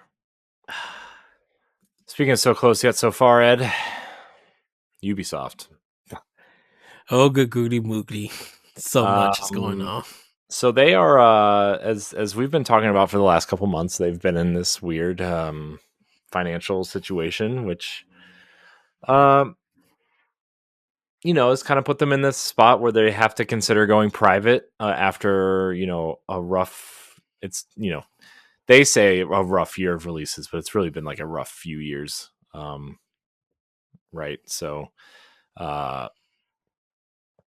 so this is from Nintendo Life. Back in October, it was rumored that Ubisoft was going to go private after a rough year of releases. 2 months on, and it appears that the negotiations are still ongoing, with Ubisoft and Tencent apparently engaging in talks about a buyout. Uh, that is according to the latest rumor from Reuters, which, for those who don't know, is a usually an enterprise IT tech website. We use it for work, actually, for a lot of our news shows, which Mhm. provides new information from, quote, two people familiar with the matter. According to the outlet sources, Ubisoft shareholders are currently considering a potential buyout from the company. But the one that still leaves the founding Guillemot family in control. However, the company's second largest shareholder, Tencent, is one of the names mooted to participate in the buyout, with the Chinese tech giant reportedly keen to have a, quote, greater say in the future of board decisions, including cash flow and distribution in return for financing the deal. Naturally, there is some friction between these two desired outcomes, with both the original Guillemot family and Tencent, which owns nearly 10% of Ubisoft, vying for control of the company. Reuters reports that the talks are still ongoing, with no decision having been reached at the time of writing. So basically, they're waiting to kind of see what this deal is going to do and pan out. And I know Yves Guillemot gave a quote on Thursday, I want to say, Mhm. after they kind of announced that they were closing a couple studios, and X Defiant kind of going being sunset in February, I think they said, March, somewhere in Yeah. there. Which is their free to play first person shooter Tom Clancy crossover game.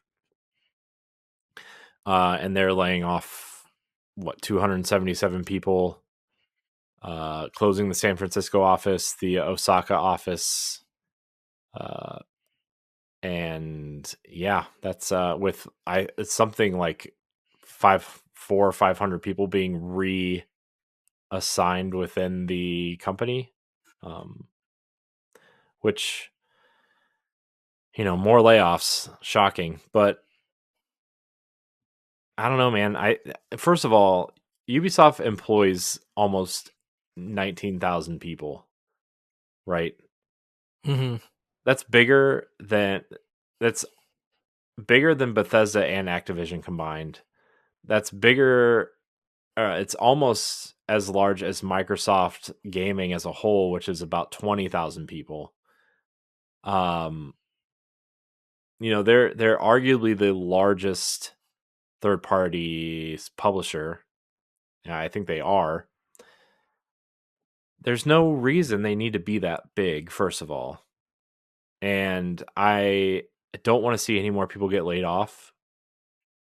But between their output and their franchises and the technology they use with it between their franchises, Ubisoft could probably run more efficiently and more effectively at around 5,000 people or 6,000 people. Because Snow Engine is their own engine. Yeah, Snowdrop Engine is That's not theirs, drop. and that's sure. I mean, they use Unreal for certain things, but Snowdrop is like South Park runs on it, The Division runs on it. A lot of things I think Prince of Persia was Unreal, right? No, Oh, no drop. I don't remember. My Yeah, point because is, that's just. Oh, I was go just ahead. that. Sorry. Just we start. Yeah, Prison Prejudice. That's just we started on Series X. For it. Uh, so I think The Last Crown. they need to kind of restructure, look at what's working and what's not, stop chasing trends when they were the trendsetter, and just kind of, no pun intended, reset.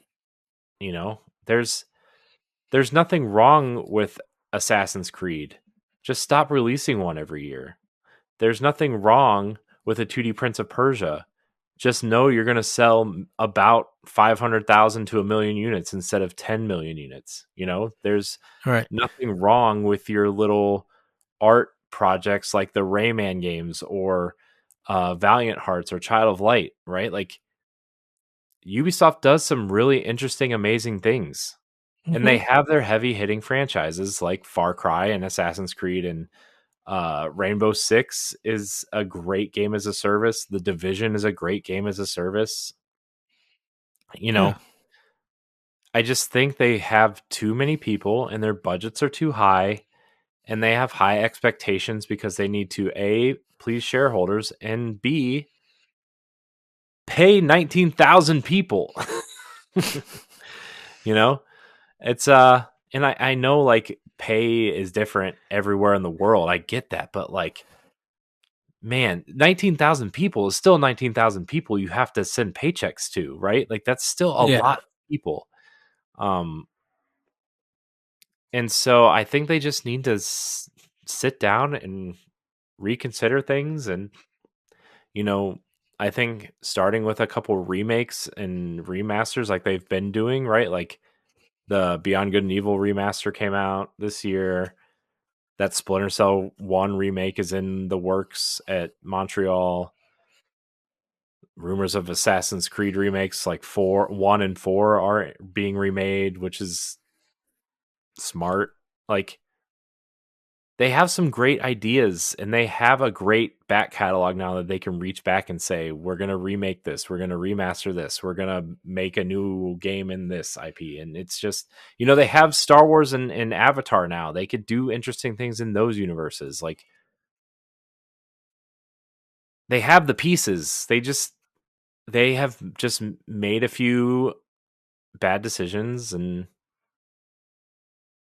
it's cost them because there's too many people there and there's too many cooks in the kitchen. So It's I, it's kind of weird to see how gamers react to Ubisoft nowadays than they did in the past.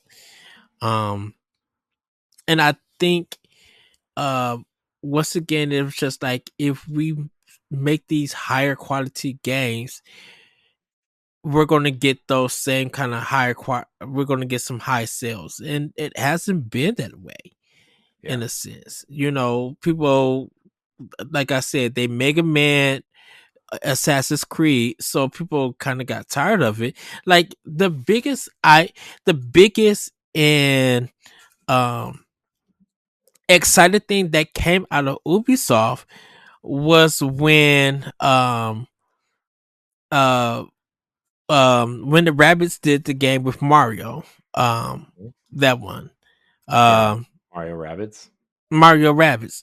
Like just that first game, like when you from I would say this from, and this is gonna be a big jump, everybody. So just if I'm wrong, I'm wrong. I'm sorry, but from Assassin's Creed 2, the biggest jump they had since the Assassin's Creed 2 was, in a sense, Mario Rabbids.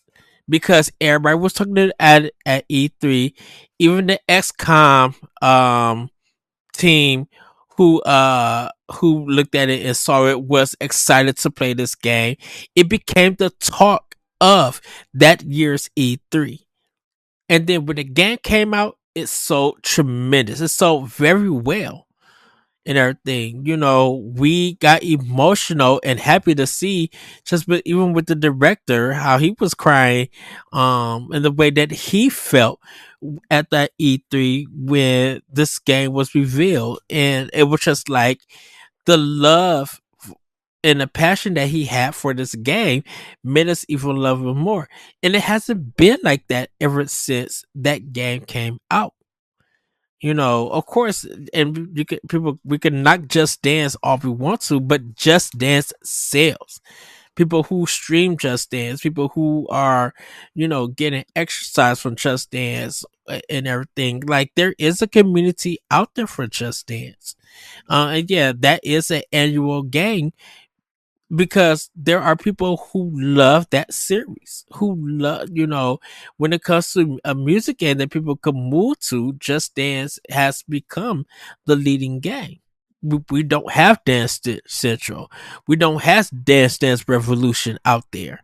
If Dance Dance Revolution was out there, it probably would still be number one. But we don't have that, you know, in that kind of manner. So I think with Ubisoft, um, and I agree with you, Corey, that if they downsize to 5,000 people, um, there are going to be projects that's probably going to take longer.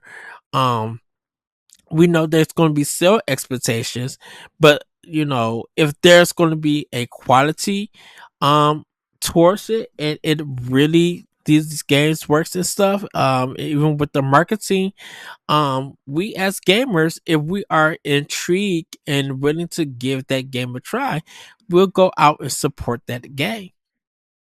We if we want third party games, because this is the thing I have always talked about, when it comes to third party Nintendo, about the unfairness, is that if a game didn't sell on Nintendo, they weren't getting it anymore. But games could bomb on Microsoft and Sony platforms and even PC, and they would still support that. Even Well, and it doesn't even. that was a console in the wild issue. That wasn't a sales issue. Well, even if it wasn't a sales issue or anything, um, I just felt that if it didn't do well on the Nintendo platform, um, and Ubisoft, I will give it to them because they stuck with Nintendo during the Wii U era, and stuff. So, I did. I but played it was just 70 hours of Assassin's Creed 4 on there. yeah, but I'm just like, if a game didn't meet a certain expectation on a multi-platform and everything, um, Nit- how could you equate that to something set it on a Nintendo platform? And everything, because I always feel like, yeah, if you put a game on on a Nintendo platform, regardless if it's the lowest selling one or anything, you did get some sales. When third party was putting out all of these big numbers, they were doing big numbers because it's sold on these platforms combined. Mm-hmm. They didn't single out of, well, this sold more or on here, this sold more on here. Dragon Quest 3 2D HD, um, you know, Square Enix is celebrating 2 million units that got shipped and everything. The breakdown of it is showing that Nintendo Switch is leading over PlayStation, but that's because um for some people, it's a sell. Those are just some good sale numbers. On this is what this is how this game is divided or showcased to make up that 2 million. You know, but Square is happy with the final product numbers. They don't care about the individual numbers of who made what and everything. And you know, and that's why I said earlier that definitely with the 360 and PS3 era, and then we'll move on. Sorry if I'm running everybody. But the PS3 360 era, there were games that even if they sold a million or whatever, a lot of companies wasn't happy. But if they sold a million plus just on a Nintendo console, those companies were happy. You know, it took it I hopefully it opened up Square Enix eyes that, you know, um Tomb Raider, you should be happy with the sales of Tomb Raider sale numbers, but you felt disappointed where Bravely Default on 3DS, those numbers surprised you because you thought that game would fail. But I'm just like, well, Bravely Default has led to Octopath Traveler and Octopath Traveler 2. And look how great those games sold. Or even highly um highly held up from a lot of gamers. Yeah. You know. Yeah. So I do agree with you, Corey, that Ubisoft, if they decide to downsize, then they can downsize. But their latest games now have really been good. I think some people just love giving them the EA treatment. EA of old giving them that treatment. Like I said, Star Wars Outlaws is really really good. I mean, it feels like a Ubisoft game, but it's really polished and it feels really good. And I wish that game would have sold more. They just put it close to where PAX West was happening. But I'm like, I think there are people who did get some enjoyment out there, and hopefully, people go to give that game a chance at some time.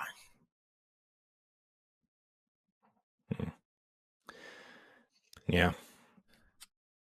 I hope Ubisoft finds their way, because Yes. I like Ubisoft a lot. I like their games. I like their IP. I hope they figure it out. Yes. So. Oh boy. All right, Ed. Mario Party Jamboree has ended Dragon Quest III's run in Japan, because Ed brought the story, so of course it's Japanese. After 2 big weeks of Dragon Quest III HD 2D remakes dominance, Famitsu's latest look at the Japanese physical software charts has a new champion. Mario Party Jamboree has rolled into the top spot, pushing Dragon Quest out of the top spot after 2 weeks. Mario and Luigi Brothership came in 6th place. Animal Crossing and Nintendo Switch Sports are still in the top 10. Shocking. So Famitsu's top 10 continue to be all Switch games except for Dragon Quest III HD 2D Remakes PlayStation 5 version snuck into the top 10 as well in Japan. So it's crazy, man. Yeah. It's man, also the Switch Lite is killing it over there too. 21,000 units in them still. Man. Yeah, I mean Mario Party, sure. I think everybody bought Dragon Quest that wanted Dragon Quest already, so Yeah. I mean Dragon Quest is like a holiday over there, and so like Mhm. of course, it's not going to sell as many copies as it did the first 2 weeks because everybody already went out and bought it. Right. uh, so, plus, I don't know how big digital sales are in Japan at this point. I don't know what digital market looks like over there compared to ours. So, I mean, you could see a lot more digital sales as well. Well, I was just shocked that Mario Jamboree like beat it. I think that was the thing that threw me off to be like, I mean, oh, I'm not, interesting. because have you seen Nintendo's top 25 games sold on the Switch? 2 of them are Mario Party games. So, I'm not. Well, I think with as big as Dragon Quest is, I'm just shocked that Mario Party, in Japan, has did numbers. Dragon Quest is kind of held up as Dragon Quest is held up high, or it used to be held up high as like Final Fantasy, Hmm. or even World of Warcraft, if you want to equate it to that. Um, Hmm. it kind of have that higher um reliability of selling, just selling those games. But I think there are different gamers in Japan now, so that kind of doesn't hold still like it did in the past. Hmm. But like, shout out to Square Enix and um the Dragon Quest team. Yeah. I mean, Dragon Quest is arguably bigger than it's ever been, especially over here. So, And you know how people feel about Mario Party, so to see that getting, outbeating or taking a higher rank than Dragon Quest, that's a lot to say. yeah. Yeah. So, we we'll we'll we'll see how Mario How it Party goes. keeps on doing. Yes. Um all right, the last little update here. Fortnite is getting a 5v5 FPS mode, which my nephews are excited about. Not so much this camp, but you know, Good for them. I mean, it's about time, right? I mean, whoa. All right, Ed. I think we're going to skip the topic of the week because Yeah. we've been going for, it's 1 o'clock in the morning. So we're going to head into Pack Watch. Pack Watch. These are the games coming to your Nintendo Switch the week of December 10th.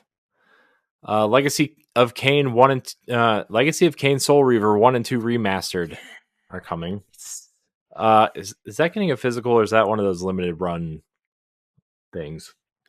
It may be limited run. Right now, only just no digital because Mm, of um okay. Okay. yeah, that's all I could think of.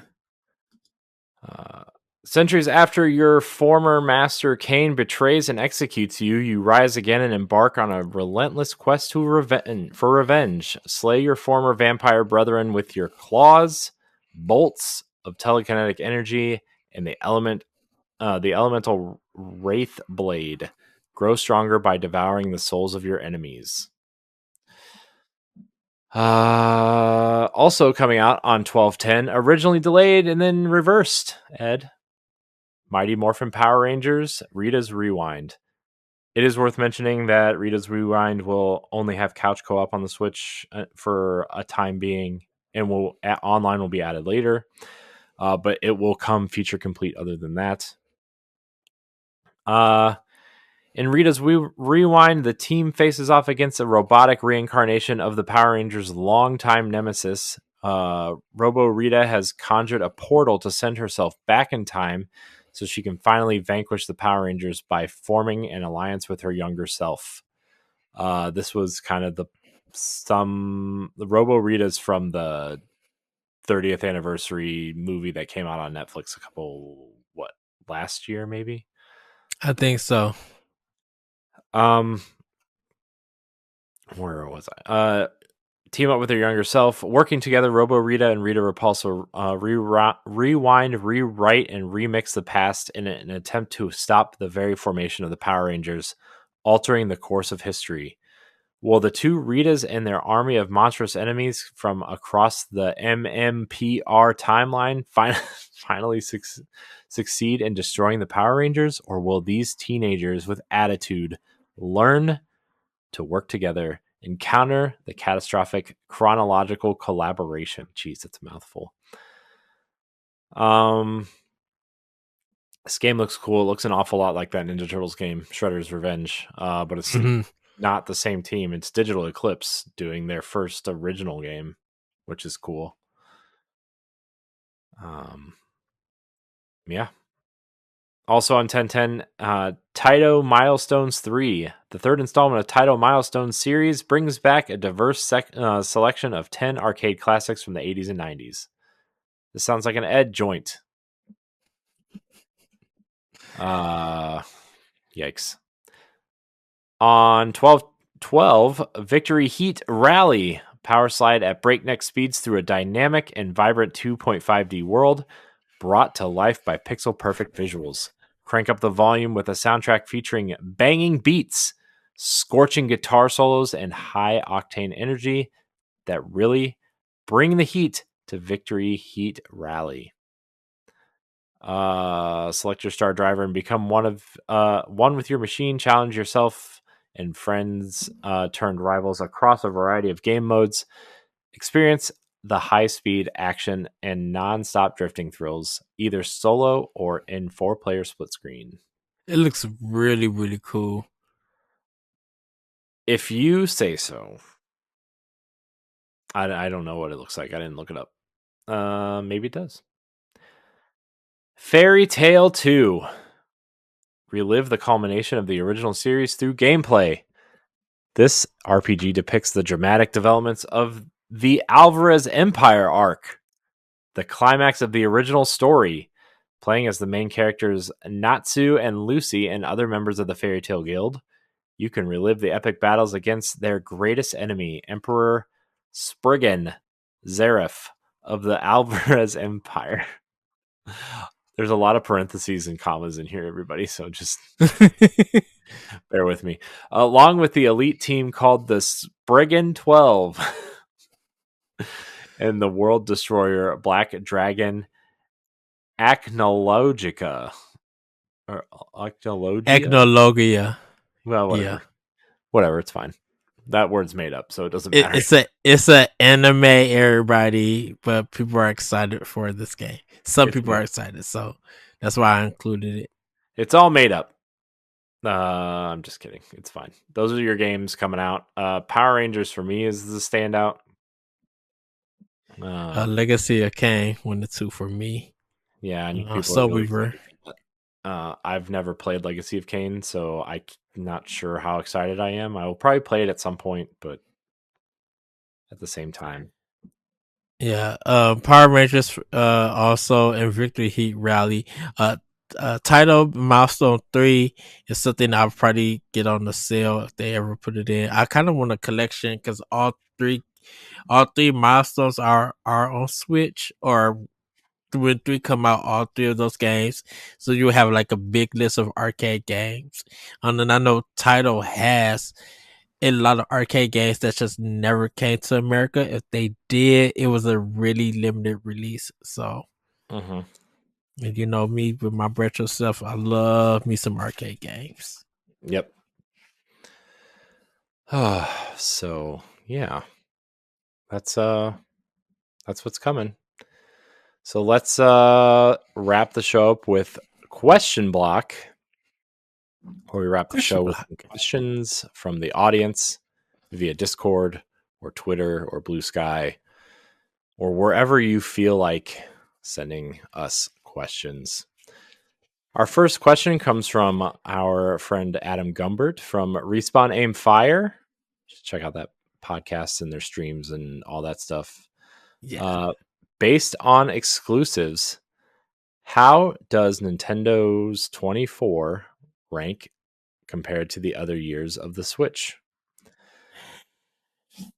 You want me to go first, Corey, with this one? Yeah, because I feel like you and I are going to have two totally different answers because we always do. Okay. Um, I think Breaking Rise. I probably would if not. I won't do a number. I would do a grade.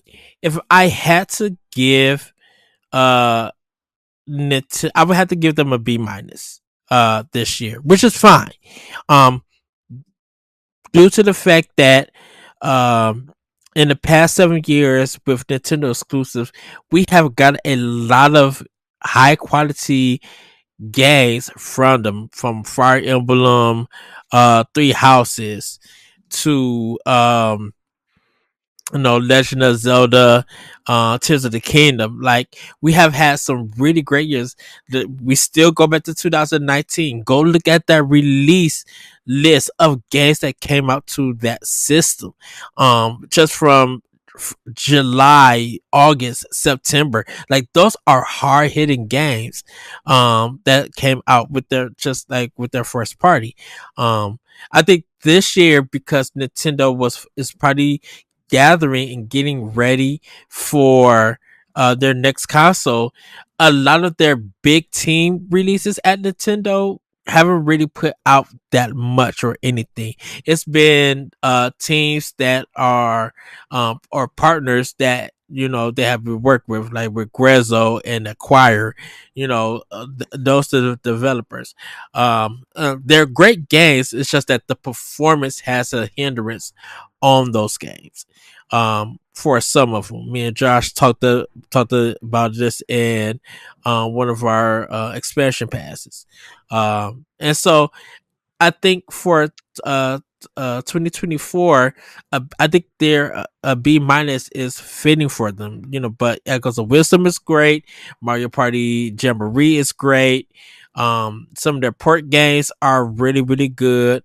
Um, I think they were able to sit back and try to let third party Indie, Microsoft, and Sony like really bring out some hard hitting games and get some attention, because uh with Nintendo, like, if they're gonna make their successor drop that everybody wants, they need to have their big teams like Intelligent System, or even partnering with Platinum Games and Koei Tecmo, even Bandai Namco, and some of their internal teams. Like, they want to make sure that those games that those teams are working on are ready to go for the successor, so they could fall back and let other developers and publishers from or wherever you want to see them as competition come out and release games and get noticed. Because, hey, you can say whatever you want about the performance of those games, but to Echoes of Wisdom hit 3 million. We just talking about Jamboree outbeating Dragon Quest 3 for after 2 weeks, and like, still a lot of their little games are still selling, hitting a million or even past 500 or whatever. But I think for this year, Nintendo should be able to sit back, because they gave you 7 years of amazing first party games with it. To me, this is supposed to be the year of Microsoft. They were supposed to have hits dropping this year. PlayStation had a chance to have hits dropping from their first party teams, and they, not to knock Microsoft, not to knock Sony, but I'm like, Avowed was the big anticipated game after they got that display showing. Stellar Blade came out, and as good as it did, it had this moment, after it came out, where I think Nintendo was just like, there was so much that they gave, that made us excited. And I want to say Marvel vs. Capcom was a surprise. And the Nintendo Direct was just very shocking, but they presented all the games that were coming out for the system. But just like for Nintendo exclusive first party for 2024, I think um I would have to give them a B minus compared to the other years. At this point in time, nothing is topping 2019 for right now. Um, uh, because of all the great games that came out for the system. Um, I think it's kind. I would probably say, it could hold its own, but like, if I had to rank, like, give them a number, I think this is probably would be like in last place for Hmm. them. Oh, and we got a new game like Emio and everything. We always talking about Emio, the Smiling Man. Being Nintendo's first in-rated game, and everything. So Yeah. Yeah. For me, I'm kind of with you in terms of exclusives. Not that it was a bad year, but like, Mhm. like we've discussed several times, and you kind of just said, like, look at the banger years we've had. Like 2017, the launch year was a banger year. 2019 was a Yeah, banger year. 2021 was a pretty decent year.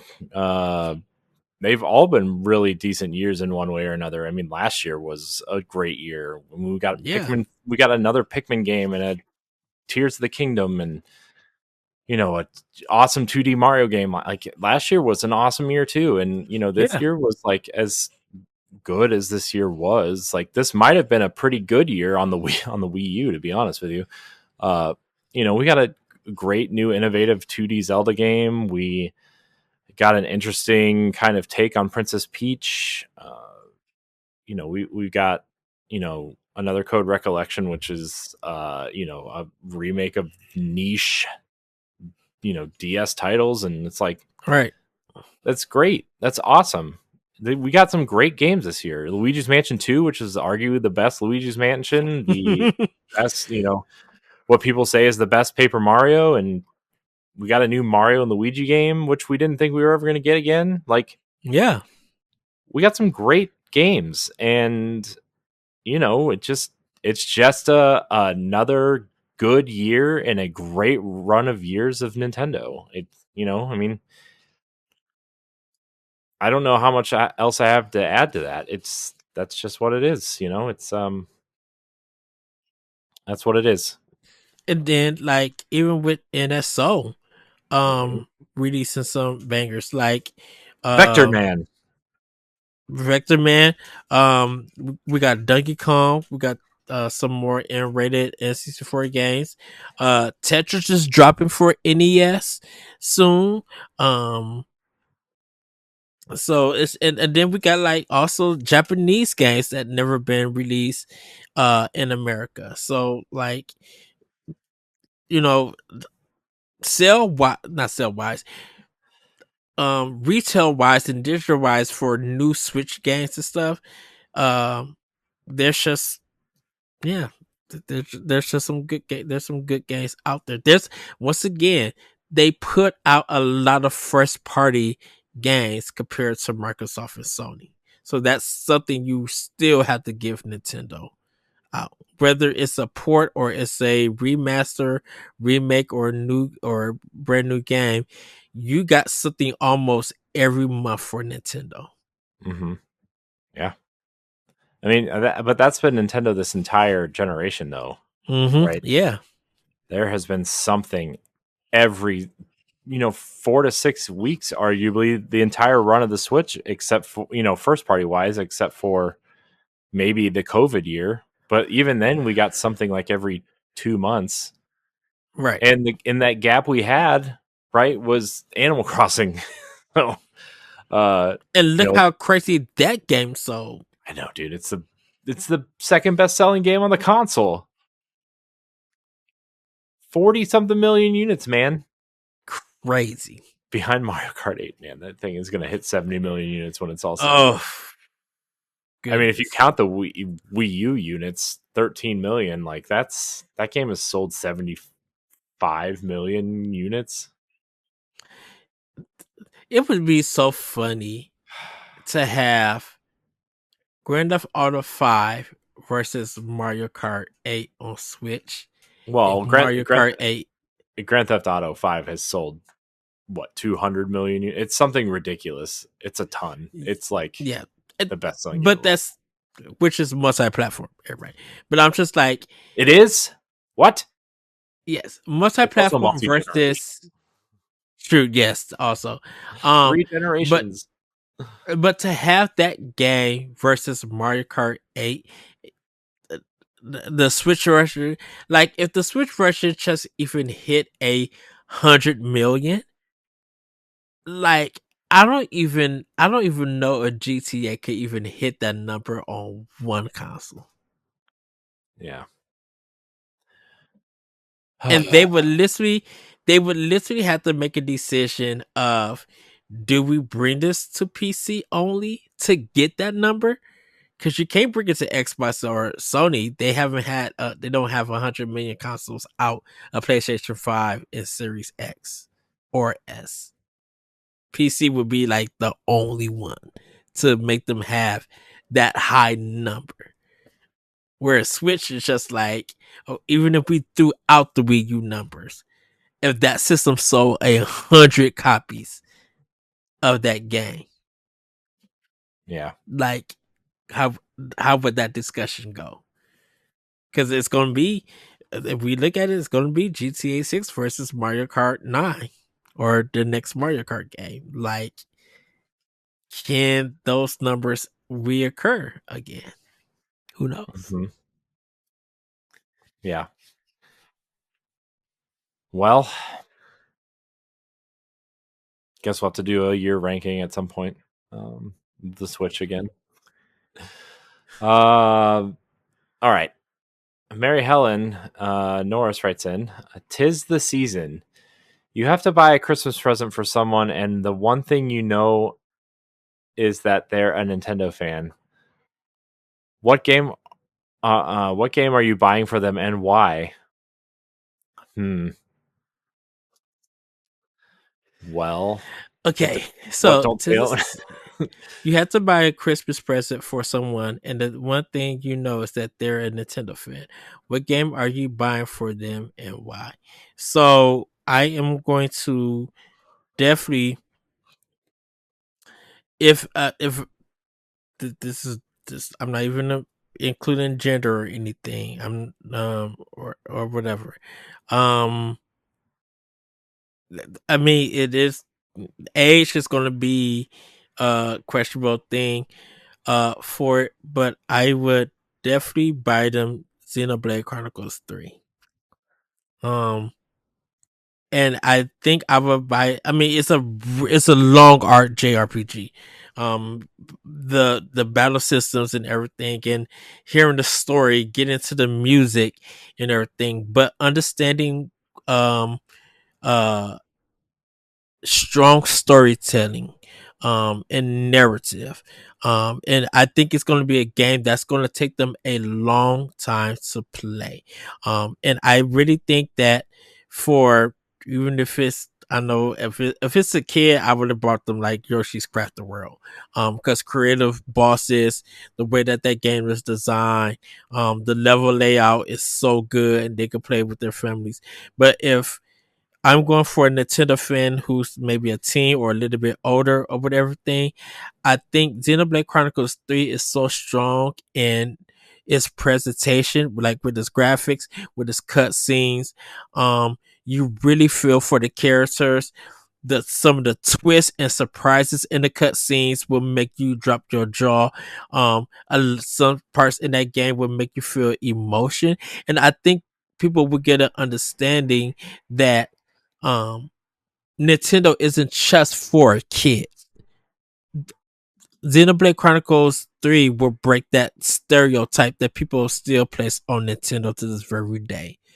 Like, if Mhm. you are a true Nintendo fan and you sit down and you play Xenoblade Chronicles 3, you will have a whole new look um for about Nintendo, and just being surprised that it won't even be like, oh, they let them say that. It's just like, I didn't expect Nintendo to let Monolith Soft bring this strong game to the system. And every time a cutscene is coming, I'm putting a controller down. I'm not skipping nothing. I'm watching everything that that's being presented for me. If you are a real Nintendo fan, you would intake Xenoblade Chronicles 3 and everything that it has to offer. And then the side quest is just long. Like people love long games. For some people, like who like GTA and stuff and open world games, I'm like, if you play Xenoblade Chronicles 3, the side missions and stuff help make that game what it is. And like, man, you really get something out of it throughout all the chapters and everything. Just watching reactors play the game, you literally have to play it for yourself because there's so much to that game and everything. Mhm. Yeah. My I mean my pick, man, Xenoblade's such a good pick. I don't know if I would pick 3. I would think maybe you would start with 1, but I think Xenoblade is a great pick because you think of Nintendo's history, and that's not exactly it. It feels so outside of what people think of when you think of Nintendo. Like JRPG, good, interesting character development and storytelling, and uh, kind of complicated battle systems and enemy designs and world designs. Like Nintendo's always been a gameplay company first, right? And they've admitted as much pretty recently, actually. But like they, a Monolith has kind of given them a different touch, and a something to point at and say, hey, we can do this too. Um, even going all the way back to Bat and Kados on the GameCube, Monolith has kind of been Ooh, for yeah. Nintendo. Well, I mean, I guess that was what Bandai Namco, but still like GameCube exclusive. They've been doing that since then, and people really loved Xenosaga that they did as well, which was a big, huge narrative JRPG. For those who don't know, that people have been clamoring for an HD remaster or remake on Switch or something, but they know what they're doing.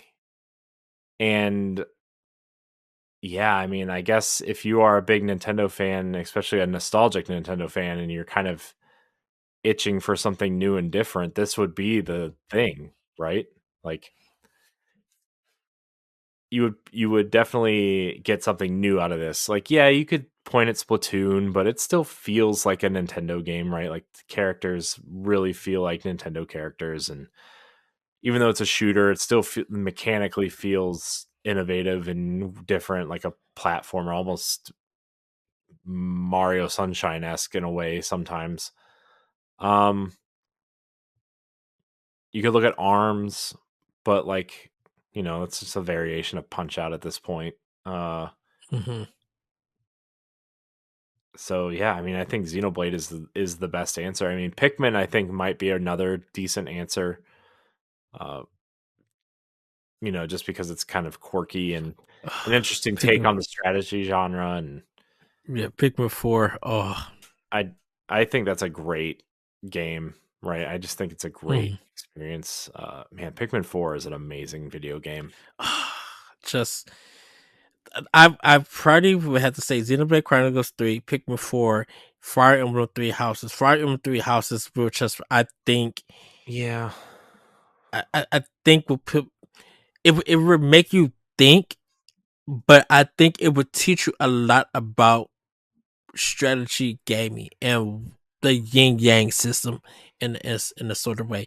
But it's just be like, man, whose house represents you better?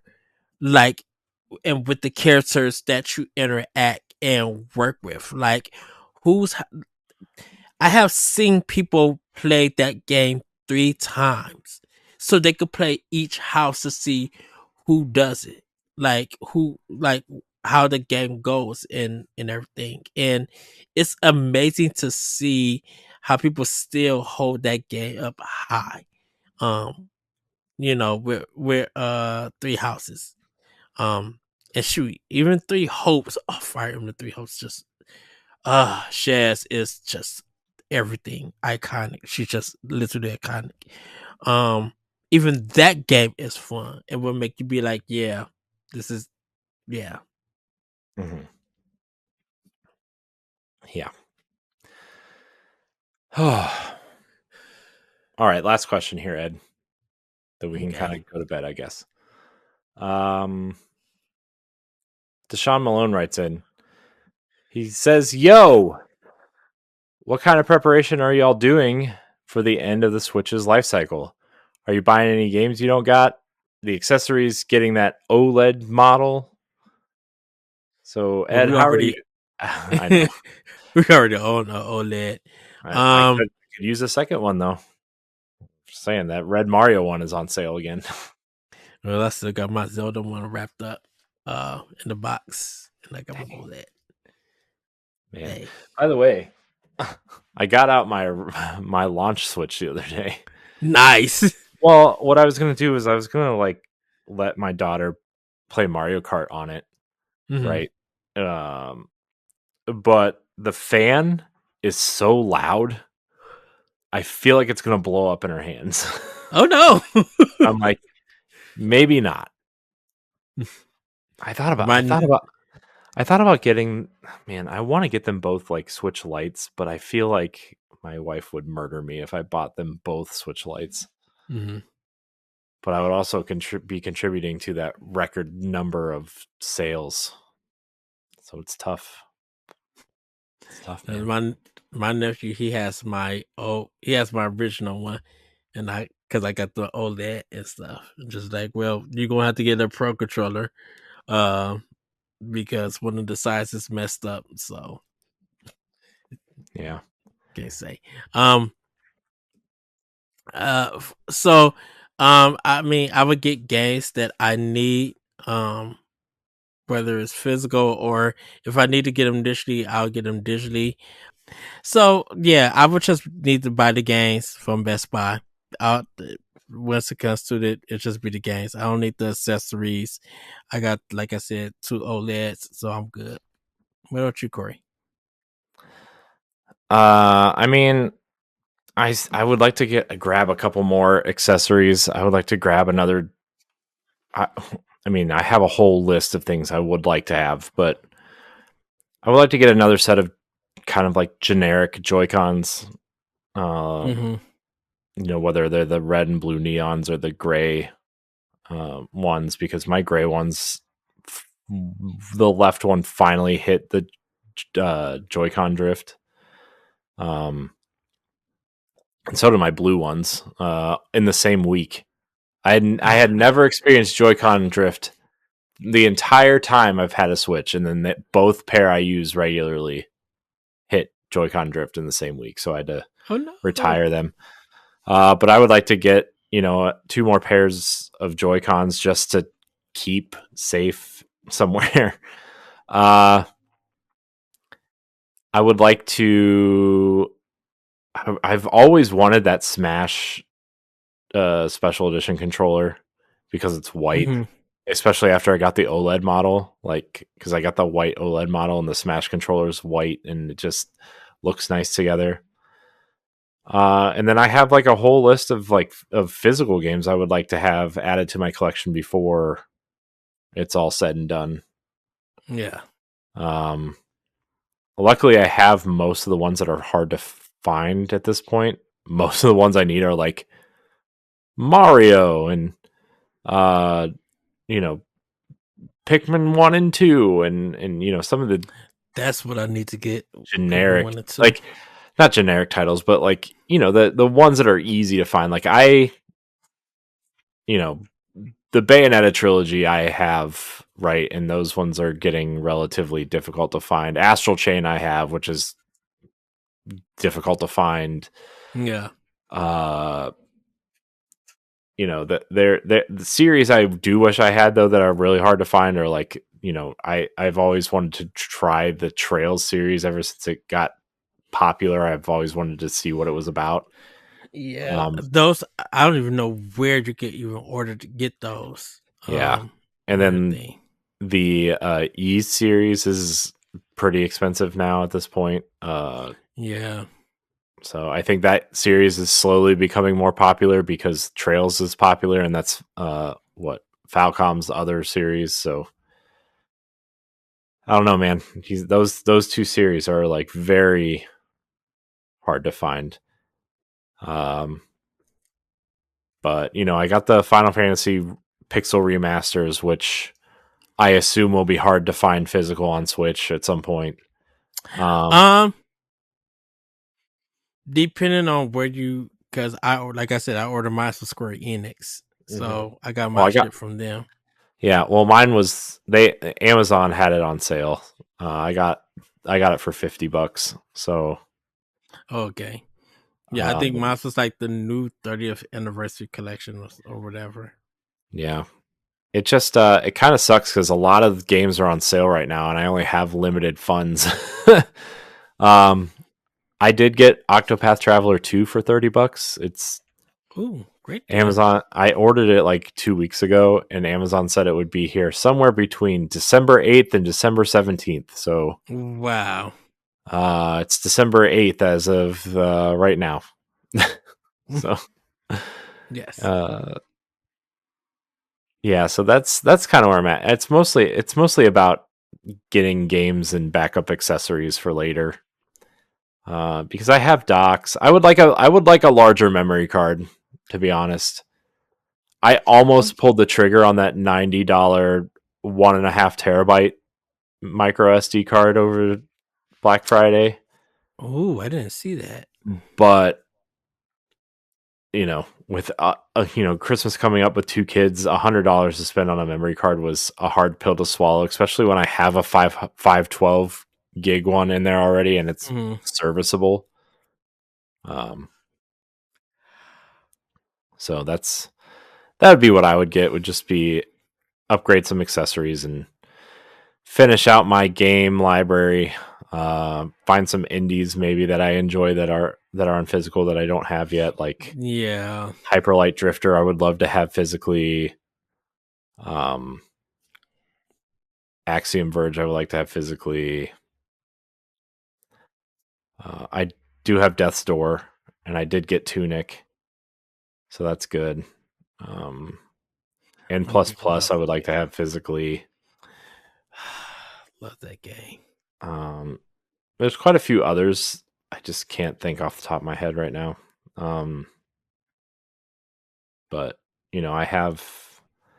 I ended up getting Catherine and Persona 5 and Tokyo Mirage Sessions, which are the Atlas games. So I'm kind of covered there. Um, yeah, I mean I that's think kind of of that never coming from Amazon next year. I think.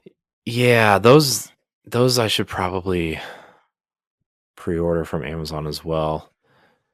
The problem is Nintendo has so many first-party games. I mean, I still need to get Dragon Quest and Lego Horizon because I ended up because like all like those and Mario and Luigi and Fantasian were all coming out within like 2 weeks of each other, and I'm like I can't Yeah. spend.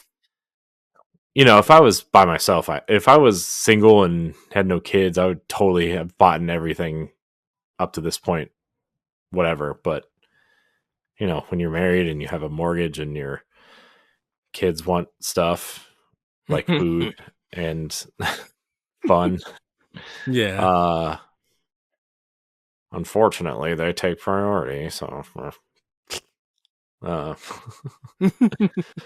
I'm just kidding. I love my kids sometimes when they're sleeping. Um, I'm a terrible I person. have I have no answer for that. Anyways, Ed, get me out of here.